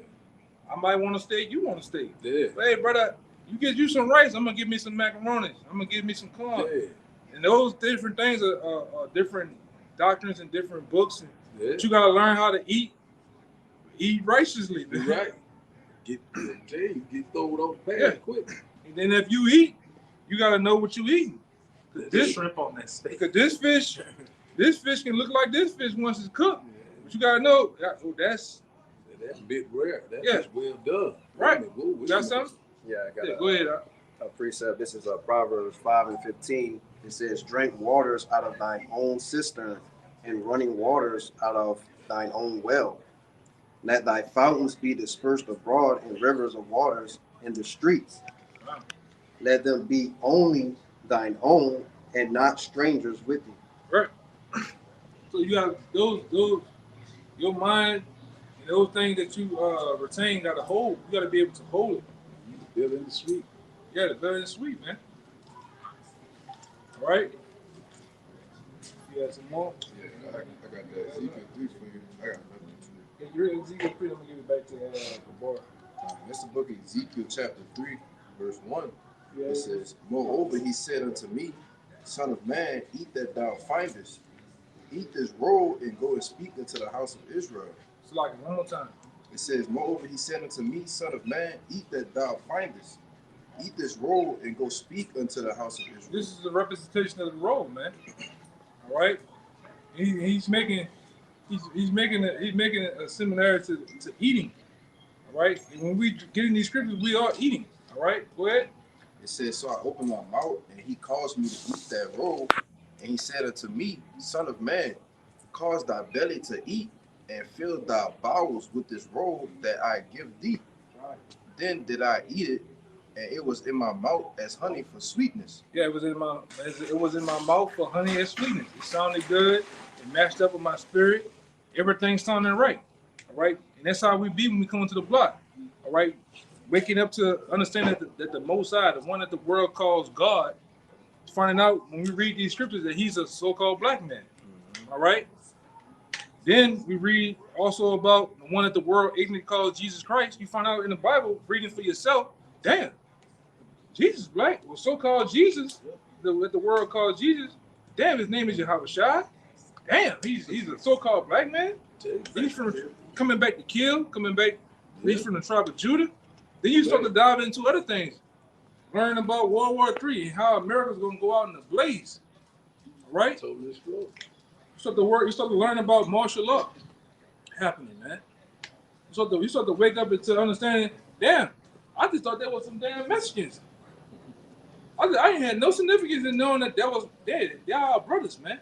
The Native Americans, those same people that you start to match up like, damn, that's why them Puerto Ricans always stayed around us, man. That's why I had a Dominican partner, we was always close.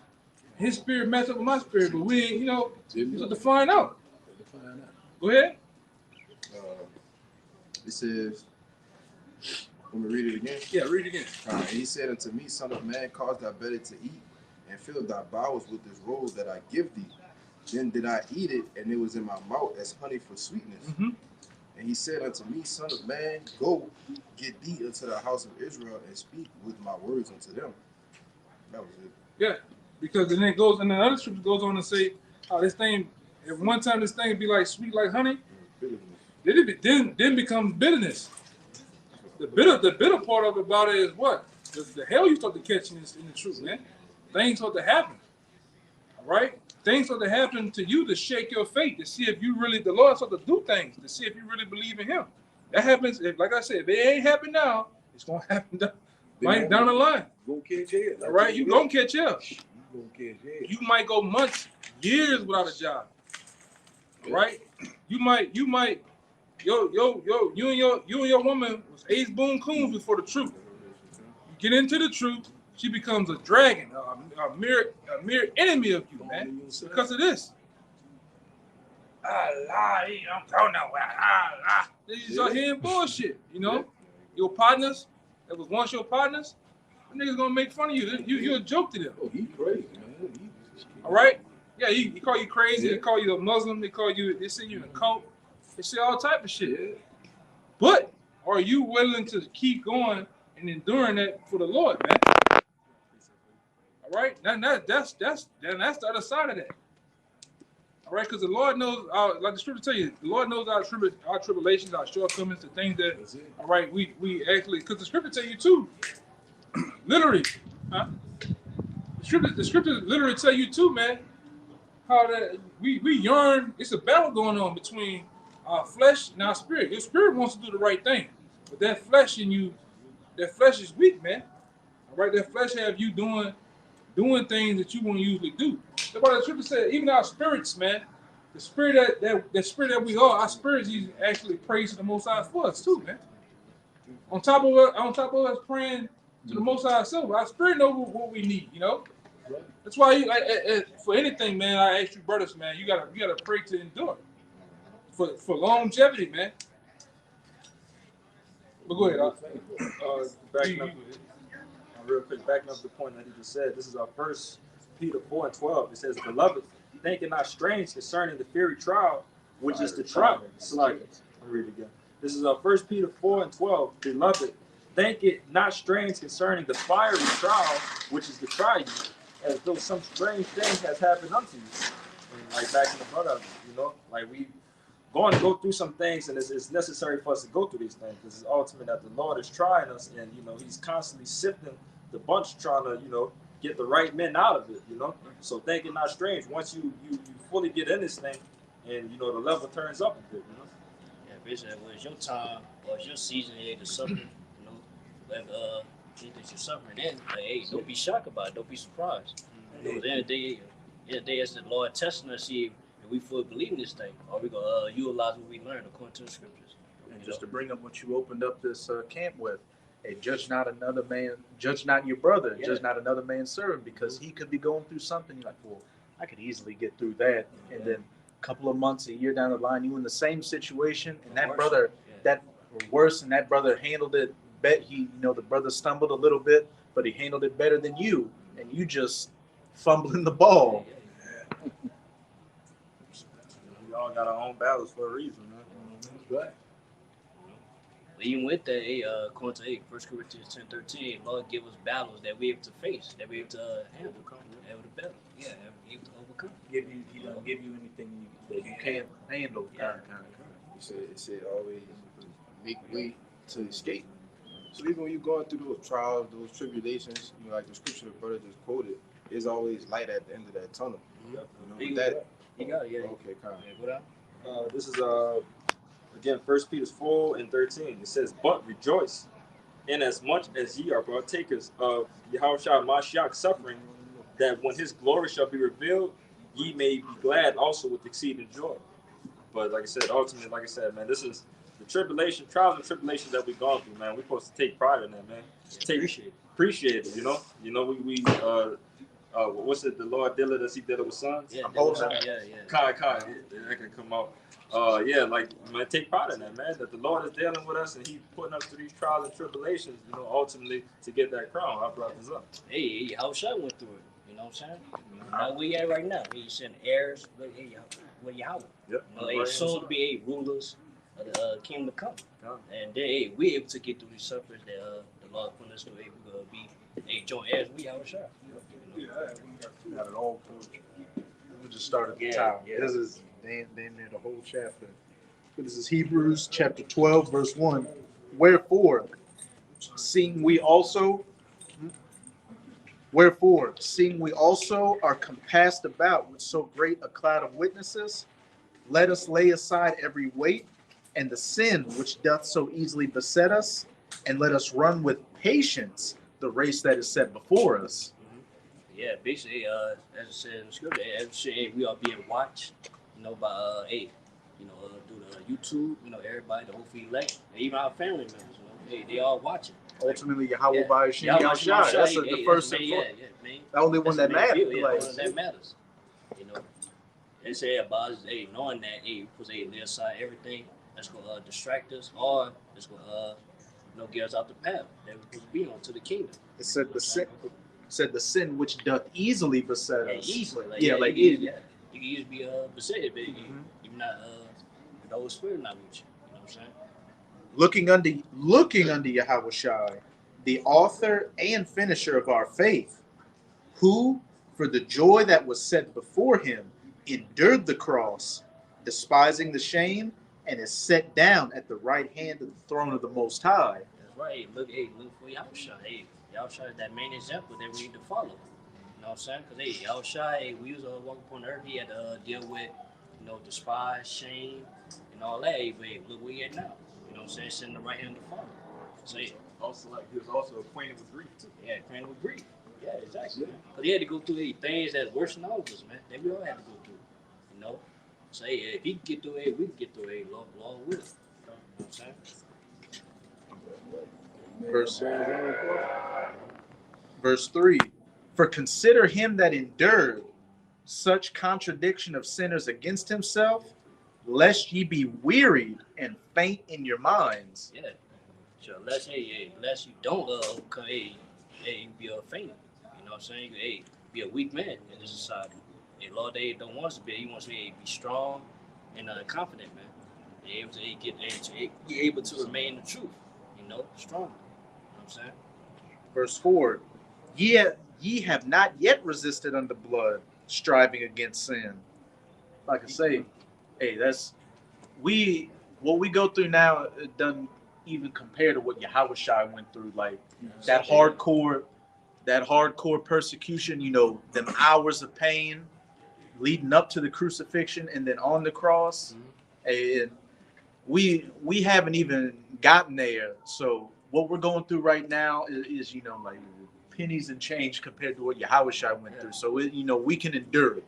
We need the spirit to endure it, but you got to look at it like that. Look at what Yahushua went through for us to have this chance at redemption. So what is it to me? So what is it for me to go through my life and how much of a disgrace is that to Yahushua to be taken by something so small compared to the great sacrifice that he made? Yeah, that's why y'all brothers did a lesson yesterday. As long as we keep the kingdom in our minds, that motivation, And we have to get through this thing. And Scripture says, for the joy set before him, he endured the cross. Hey, you brought that scripture. Con. Verse 5. And ye have forgotten the exhortation which speaketh unto you, as unto children. My son, despise not thou the chastening of the Lord, nor faint when thou art rebuked of him. Yeah, so basically, if the Lord chasten you, he put you through a suffering, hey, don't despise it. You know what I'm saying? Don't take it for granted. Although, hey, don't be faint-hearted when you do go through suffering. You know, so you allowed it to bring you down. You know what I'm saying? So keep going. For whom the Lord loveth, he chasteneth, and scourgeth every son whom he receiveth. Yeah, so hey, be appreciative when the Lord put you through something, because that means, hey, the Lord's really dealing with you. He wants you to get right. He wants you to repent. You know? Go ahead. It's like when you play a video game. If you're roaming around and you're not coming into the mission or any enemies, you're playing the game wrong. You got to go through the adversity and fight enemies to beat the mission if you want to win the game and get to the end. Verse 7, if ye endure chastening, the Most High dealeth with you as with sons. For what son is he whom the Father chasteneth not? Yeah, just hey, the Lord deals with sons, hey, just like your physical father. You know what I'm saying? Hey, if your son doing something wrong, hey, you go get on him, right? Hey, same thing the Lord do with us. Hey, if we do something wrong, continue. Hey, Lord, go, hey, gotta put you in the low and grow in contrite spirit. You know? Yeah, the elder always bring this out, man. Like I said, if life going too good right now, man, you should be worried. Yeah, you need to Check yourself and be worried about it, man. Like this, we living in a time right now that you kind of supposed to be expecting some type of hell that you're supposed to be going through. So if you think you about to hit a deal, you about to get a contract, and so on and so forth, and life is lavish, hey, watch out, something around the corner. That's right, because basically, because we in captivity. We supposed to be suffering. You know what I'm saying? This ain't real. But if ye be without chastisement, what you just saying, wherefore all are partakers, then are ye bastards and not sons. Yeah, basically, the Lord not dealing with your age. The Lord's not dealing with you. Fatherless. He just separate to be destroyed by those nukes, all those evil times that's about to approach. Right. You know, you grew up you're in a spiritual single parent household.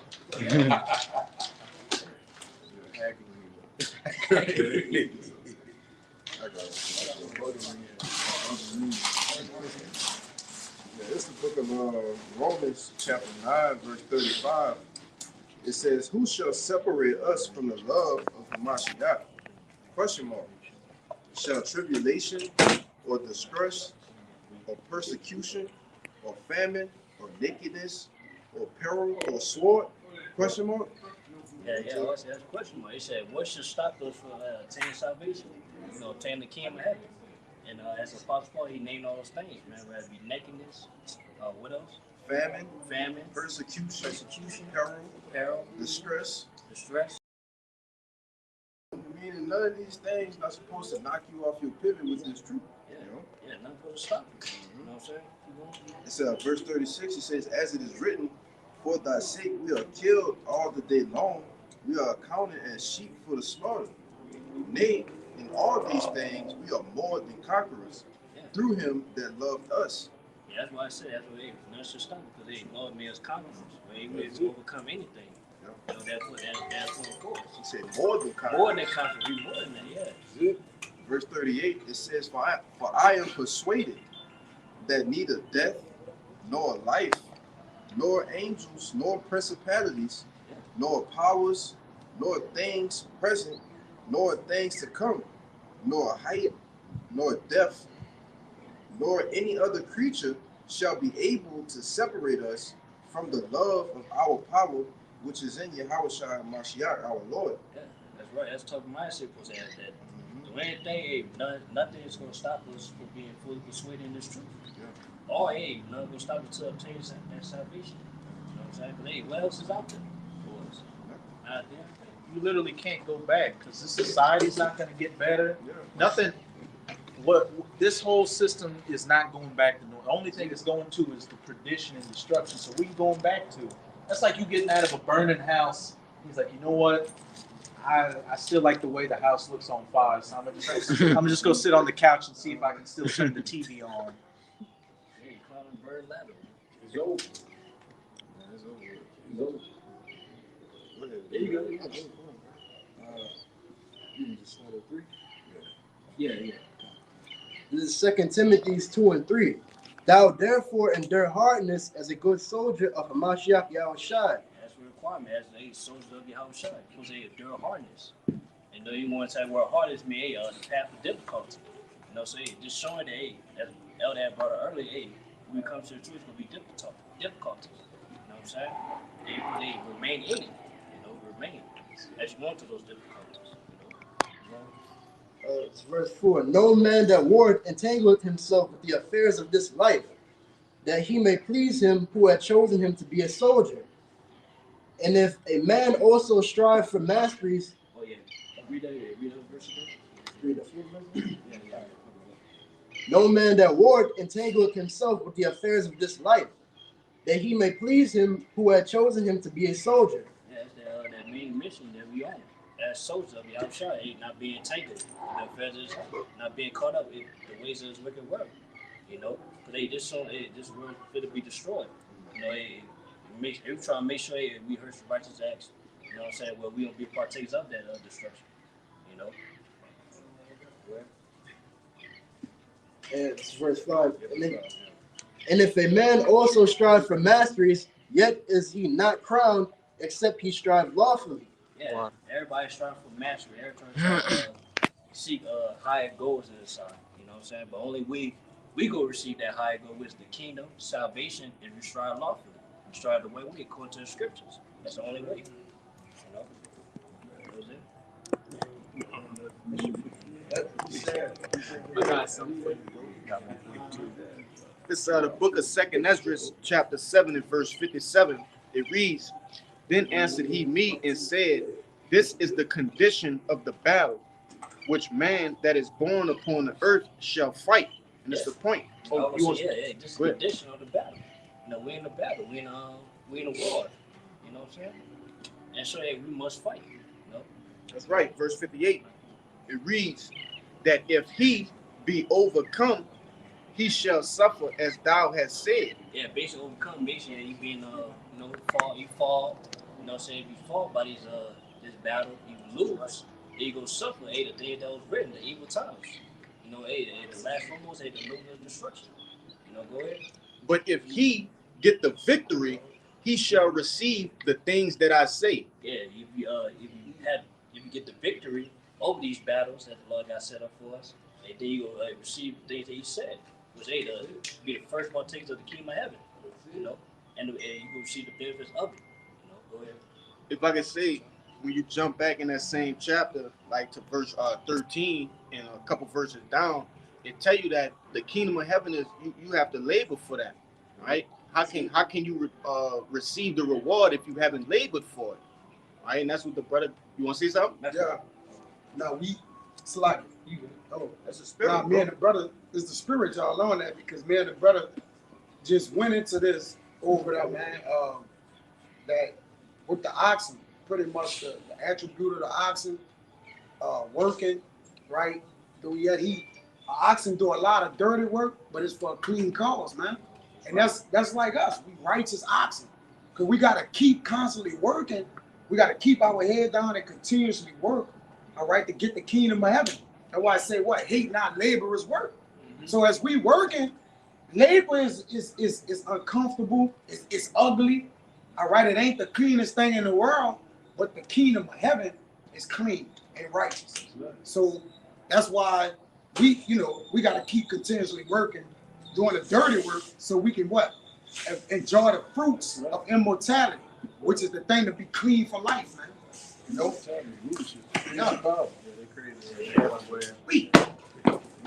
See? Ants getting dirt on it, bro. Hey, even the ants do. Get that in Proverbs 6, it said they're small people, but they're a great army. They great workers, man. And the law used the attributes of them. They just bit me. But I gotta keep working. Gotta bring the precepts up. Go ahead, huh? How are you? They're getting me. It's 6. It's Proverbs 6. The ants are small people, but they work. They're a great army. Y'all got it? Great, bring it up. Proverbs 6:6. Go to the ant, thou sluggard. Yo, consider her ways, and be wise. And be wise. And what the reason why we consider the ant, because the ant he worked when pretty much, if you ever kick the ant pile down, they start working immediately. All of them working. And then they work like oxen. They don't never stop working till the ant pile build back up.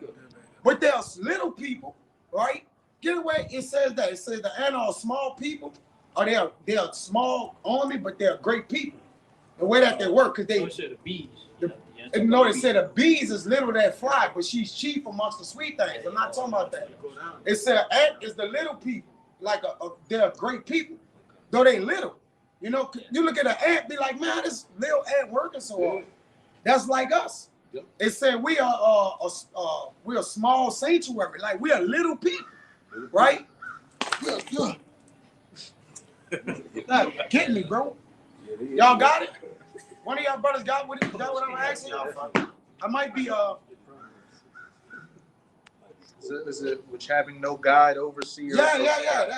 Yeah. Proverbs 6, and I'll just reread 6. Go ahead. Go to the ant, thou sluggard, consider her ways and be wise, which having no guide, overseer, or ruler, provided her meat in the summer and gathereth her food in the harvest. How long wilt thou sleep, O sluggard? When wilt thou arise out of thy sleep? Yet a little sleep, a little slumber, a little folding of the hands to sleep. Go ahead. So shall thy poverty come as one that traveleth, and thy want as an armed man. Just break it down. I might be paraphrasing. Whatever. Let me find what I'm saying. I'm slacking. I might be mixing up the Proverbs 30 and 24. What it say? No, I ain't tripping. I was reading that, it's talking about the ants. I got it. Yeah, I know I ain't tripping, bro. Y'all let me think I'm tripping, huh? This is Proverbs 30 and 25. Go ahead. The ants are a people not strong. Yeah. See? Y'all go read it. The ants are a people not strong, yet they prepare their meat in the summer. Because they little, right? An ant so little, you'll be like, that thing don't got no strength, man. But they prepare their meat in the summer, man. All right? Which, so they could what? When the harvest or it's time it's cold, they could what? Live in what they built. But they get ahead of their work, right? So they can live later, right? And that means they early, they beat times. An ant work beat times. Before he have to work, he work. Like a big frog or whatever like that, something 10 times bigger than it, they take it, pick it up and be gone. Yep, the ant will pick it up and be gone. I just saw an ant, little bit of ant with a nice piece of bread that's bigger than him.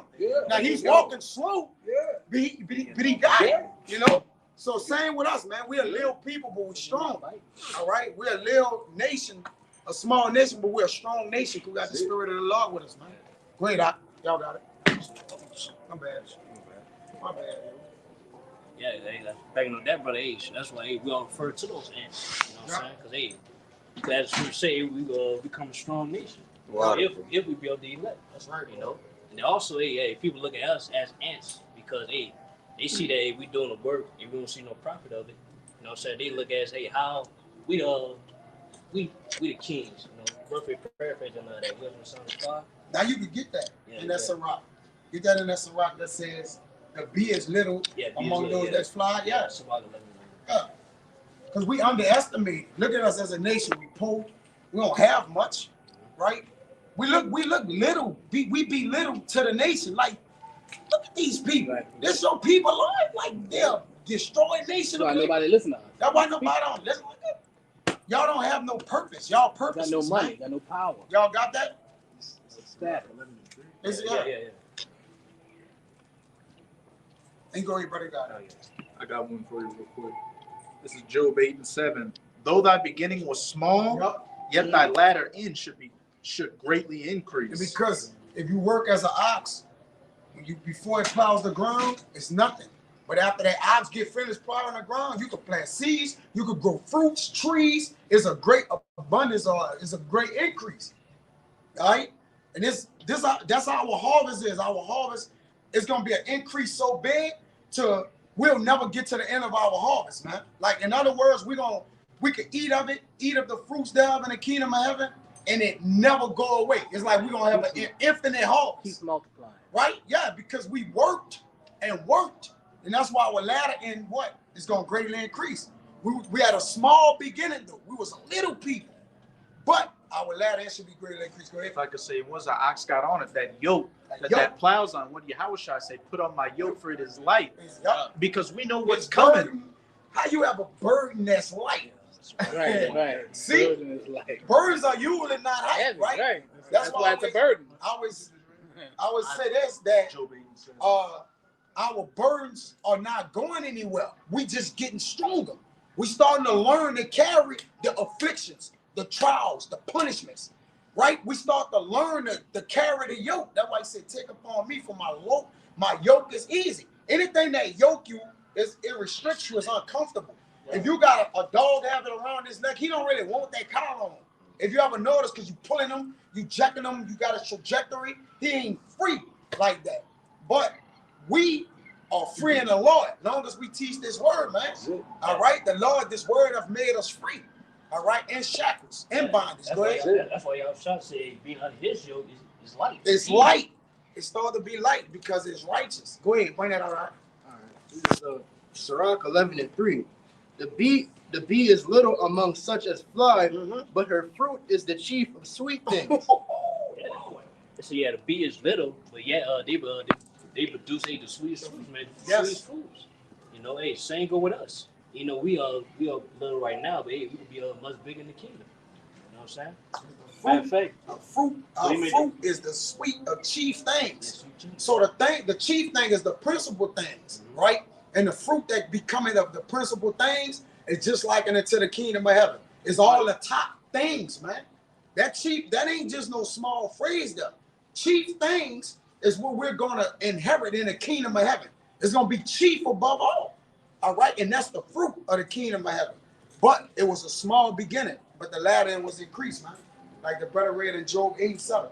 Go ahead, y'all got it. So yeah, made that point earlier. We say what ants were, they were B times, right? They were B times. Yeah.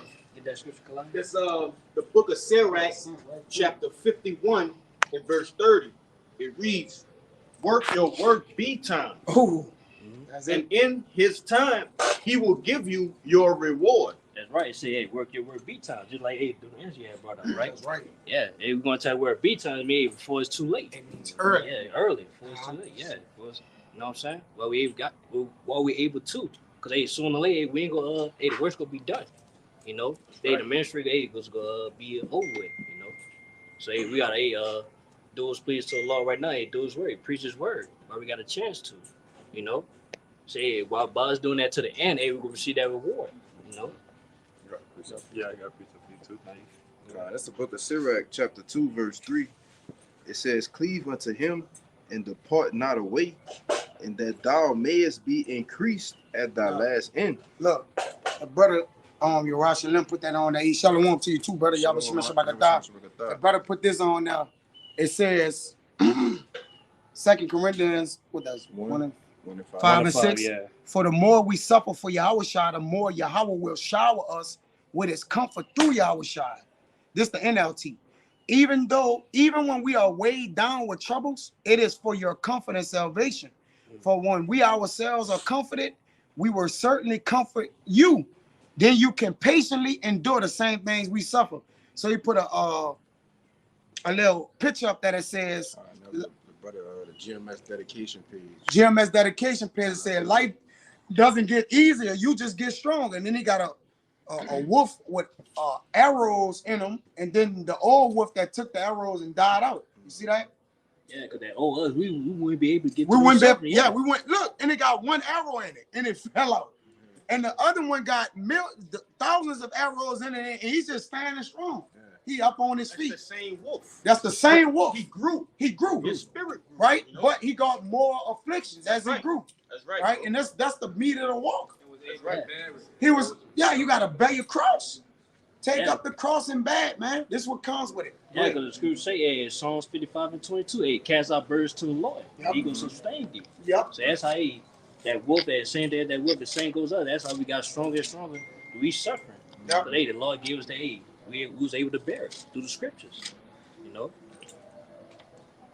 You got it. So yeah. Y'all got something? Y'all brother got some precepts on the side? I got one. Go ahead, read what you got out. Then let the brother bring it That's out. the book of Luke, chapter 14, verse 27. Start kicking. It says, and whosoever Yeah, does 2 not hours. bear his cross and come after me cannot be my disciple. Yeah. So basically, yeah, you can't bear your cross. You can't get through the sufferings that Lord's about to put you through, and you ain't gonna make it. Yeah. You know, you can't be the Lord's disciple. This truth not for you. Yeah, it's If not you're for not you. ready to do that. You know what I'm saying? Yeah, tribulation gonna do one or two things. All right, build you up or break you down. Make you a You know? break. Come. You know, and for the elect, the Lord allowed certain things to break you down to build you up. But that's when Jake get weak. Jake will get weak and be like, damn, the Lord pounded me, and he'll take his hand off the plow. All right? Because while we doing this work, hey, like the brother say, laborer's works is uncomfortable. Okay? Yeah, I'll take a water. Yeah, laborer's works is uncomfortable. You have fatigue, okay, sweat. You might get a mechanical injury. All right, you might hurt yourself, scab yourself up. The water, bro. You know, but like we just showed that picture. All right, you start to get used to it. All right, because you know at the end of the day the reward is going to be greater than what you're doing. That's what scripture say, hey, prepare ourselves for temptation. Yeah. You know, we got, hey, prepare the Lord to test you. You know, say, hey, yeah, it's right too. Hey, get Sirach 27 and 5 real quick. Just to go into what you were saying, because it says in Psalm, many are the afflictions of the righteous, but the Lord delivered them out of them all. So it just, hey, this is the condition of the battle. That man that's born upon the earth shall fight. We got this judgment from the Lord, right, to come down. This is what you got to well. Yes. So whatever come your way, that was slated for you. Yes. I, Kaya, whatever come my way, the Lord, like, if you my man, if you of the elect, you going to be able to carry that. It don't matter what it is, afflictions, sicknesses, infirmities, debts, whatever. It's like, you're going to have to carry everything. Paul was shipwrecked in the deep. He was beaten with stripes, stoned. All these things happened to Paul. And it's one, these things happened to this man. He was shipwrecked, beat with stripes, stoned, blinded. He was blinded. This all this happened to this righteous man.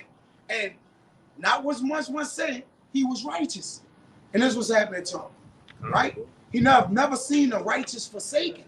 The Lord ain't gonna forsake us. He gonna chastise us, but not forsake us. Go ahead. This is Sirach 27 and 5. Man. Go ahead. This is Sirach 27 and 5. It says, the furnace proveth the potter's vessel. The furnace proved the potter's vessel. When you put a pot on a stove, the heat from it prove how strong it is. Right? The more heat it can take, the stronger the kettle or the pot is. Go ahead.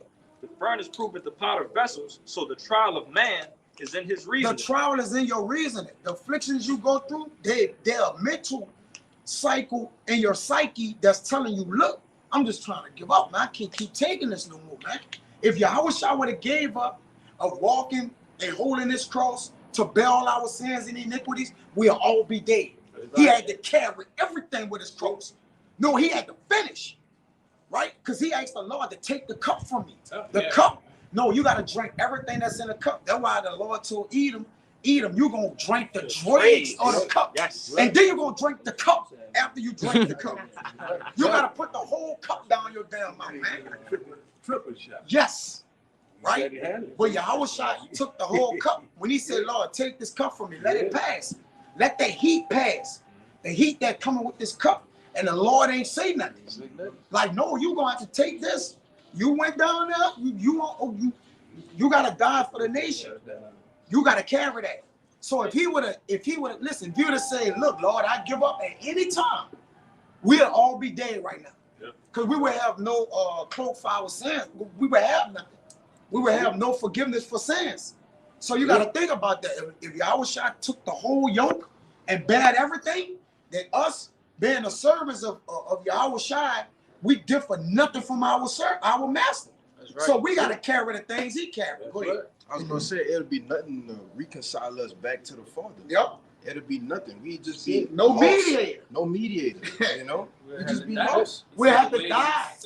Yes. We have nothing in place. We have no mercy. Yeah. Right.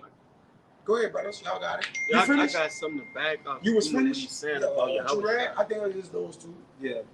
Fruit declared the truth. Does it? Oh, it's kind. This Isaiah 53 and 10, just backing up the point that the brother making about Yahushua bearing our iniquities, man. Right? It reads, yet it pleased the Lord Yahweh to bruise him. He hath put him to grief. When thou shalt make his soul an offering for sin, he shall see his seed, he shall prolong his days, and his pleasure of the Lord shall prosper in his hand. Now that's the point. He shall see the travail of his soul and shall be satisfied. By his knowledge by his knowledge shall my righteous servant justify many, for he shall bear their iniquities. Yeah, so everything Yahushua had to bear, had to go through, what he did for us, for his elect. You know what I'm saying? Y'all say we got to do the same. That's scripture say. Get that? Philippians 1:29. I got it right. Philippians 1:29. For unto you it is given in the behalf of Hamashiach Yahushua, not only to believe on him, but also to suffer for his sake. That's right. Yes. Yeah. Not only we was gonna come to this thing, believing on the Lord, call upon the Lord, preach his word, and this and that. Too. Yeah, we gotta suffer too. For his sake. He did it for our sake. You gotta do the same. It's reciprocating. We gotta reciprocate that suffering. Yeah. One of y'all had something for me? I got something after you, brother. This back in Luke 14 and 27, just touching on the point, you know, it says, and whosoever does not bear his cross and come after me cannot be my disciple. For which of you, intending to build a tower, sit it not down first and count it the cost, whether he have sufficient to finish it? Yes, I brought earlier. The scripture say prepare thyself for temptation. So before you come to this thing, you know, it's saying, oh, you believe in the Lord, you can preach his word. You know what I'm saying? Come to the truth. Hey, you got, be prepared. Things you're going to go through while you're in it. You can come in it. You know? Just like as a building, like before you build, so you got to make sure you got all the things you have to build. You can't finish the job without having the tools for the job. How you, what are you going to do? When you run to a point to where you don't got enough wood or something to put this timber right here, or the girt about it, man, or whatever, you know, whatever it may be, man. Like, there's a house that got to get completed, and it's going to get completed because it's going to be completed through the Spirit. The Spirit is complete, and nothing can tear the Spirit down. That's why this third temple is being built by the Spirit. It ain't being built with hands. This one is spiritual, and it's going to what? Reside and last forever. You want to say something? I got you finished? You got a little more? When you finish out? It's verse 29. It says, less happily, after he had laid the foundation and is not able to finish it, all that behold it begin to mock him, saying, this man began to build and was not able to finish. Yeah, you could be laughed at. You know what I'm saying? Like, hey, your so-called friends and family. You know, hey, because they see, like you brought up earlier, that he was able to be and watch. You know, not only by the brothers or sisters that believe in this, they are also know the gangsters as well, unbelievers. You know, so they see you not you so-called proclaiming to them. You know, you're saying they gonna be the them, and then all of a sudden you could do what you're doing. They gonna look like a fool, and deservedly so. Yeah, that's right. You make the word of Yahweh like a lot. That was it. I got something after that, brother. Okay, 2 Corinthians chapter 4 and verse 16 said, for which cause we faint not, but though our outward man perish, yet the inward man is renewed day by day. So how, you know, we get renewed through this wisdom, this knowledge, is what this gospel, you know what I'm saying? Wisdom and knowledge should be the stability of the time, should be a stronghold in times of trouble. Verse 17, so like, for our light affliction, which is but for a moment, worketh for us a far more exceeding and eternal weight of glory. So, it's just only for a moment. Your temptation, your affliction, your persecution is just only for a moment. We got to get what? Tried as gold to try it in the fire. The Lord got to try you out. See, you're going to be worthy. You know what I'm saying? What the Lord get ready to bring us, dominion, rulership, spiritual power. Verse 18, it says, while we look not at the things which are seen, but at the things which are not seen, for the things which are seen are temporal. He saw what is the end of the world, this temporal world. It's fading away right now, this rulership. So we right at the end of this thing. So we got to keep pushing. We got to keep believing. It says temporal, but the things which are not seen are eternal. So we got to have faith. The just shall live by faith. Believing the things that you have not seen, but yet you believe. And we right there. In the kingdom of heaven is fast approaching. We know the Lord's very close. You got come. It said that in 2 Corinthians, we have an eternal house not built with hands. That's it. When you read that, I did that 2 Corinthians 6 or 5. We have an eternal house in the heavens built without hands, man. That's it. Right? When we merge that body with the spirit, we get those extraterrestrial bodies, man. We in our kingdom. Finally. Right. All right? And it's eternal. Incorruptible. Right? Immortality. On and on. Forever, man. Gotta take out these chains. Yeah, we're gonna get out the chains, get out these bodies. Get out this generic bootleg shit. Yeah. Get in the real stuff. We're gonna put on that. Yeah. It's a step down right here. Yeah. It's a step down right now. We're Lord for to get ready to upgrade us, baby. I got some. You finished? Got one. Yeah, too. I'm done. Y'all got it. Yeah, you got it. This the book of Romans, chapter 8 and verse 16. Yeah, one of my favorite scriptures right there, man. It reads, Creature grown. yes. It reads, the Spirit itself beareth witness with our spirit that we are the children of Yahweh. And if children, then heirs, heirs of Yahweh, and joint heirs with Hamashiach. If so be that we suffer with him, that we may be also glorified together. And the glorification. Whoever got the letter, another one, we put that one to get out of here. Go ahead. You want to break it down? Oh, come. Hey, the last one down. The glory is right there with the suffering. All right, in order to be glorified, you must suffer. You have to suffer first. All right, just the same way as Yahushua did. Yahushua suffered first and then was glorified after, man. Yes. Okay, and that's the same thing with us. It says we'll be joint heirs with him. All right. Yeah. That's how you being tried too, by suffering. Yeah. Because before you join something or you become friends with Yahushua, you got to put it to a test. Yeah, that'd be pretty good. But this verse 18, it reads, "For I reckon that the sufferings of this present time are not worthy to be compared with the glory which shall be revealed in us." Yeah, the reward we're going to receive, man, is going to be made greater than what we're going through right now. You know what I'm saying? Far greater. Yeah, far greater. Because difference is, as soon as we get in our kingdom, it will be no more suffering. It's going to be eternal joy. You know what I'm saying? But why these suffering we're going through now will pass, man. We're able to get through it. If we are the elect. And the Lord said, this is a light affliction. Yes. We got to stop playing games, man. Right. When you read Isaiah 53, the Lord was beaten and battered. He had to drink piss. Do Jake know that? Did Jake really read and understand what's going on? Brother, we get a little knick-knack, man. I'm just going through it. Jake got the war in me spirit walking around, man. Yeah. Jake got a scratch on his elbow. Brother, man, we're in hell, brother. Come on, man, you got a scratch on your elbow, man. The Lord was whipped, beaten. He had to drink piss. This is in the scriptures, man. Like, stab. Right? What they didn't do to the Lord. Let's just be real, man.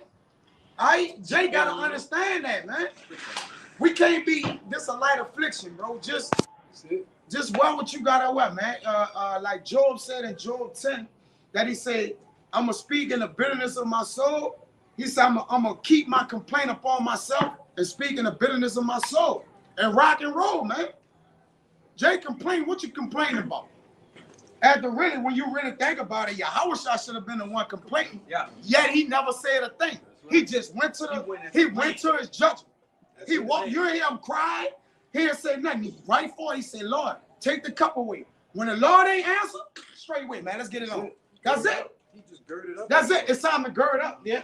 I can't do nothing else. No other way. Same as us, man. So, you know, you got to complain in your soul, man, or something. All right? And hold your complaint upon yourself. Game At this time. point, it's game time. That's it, baby. Right? Sudden day. We late in the fourth quarter, baby. You got something? Bring out what you got. That's it.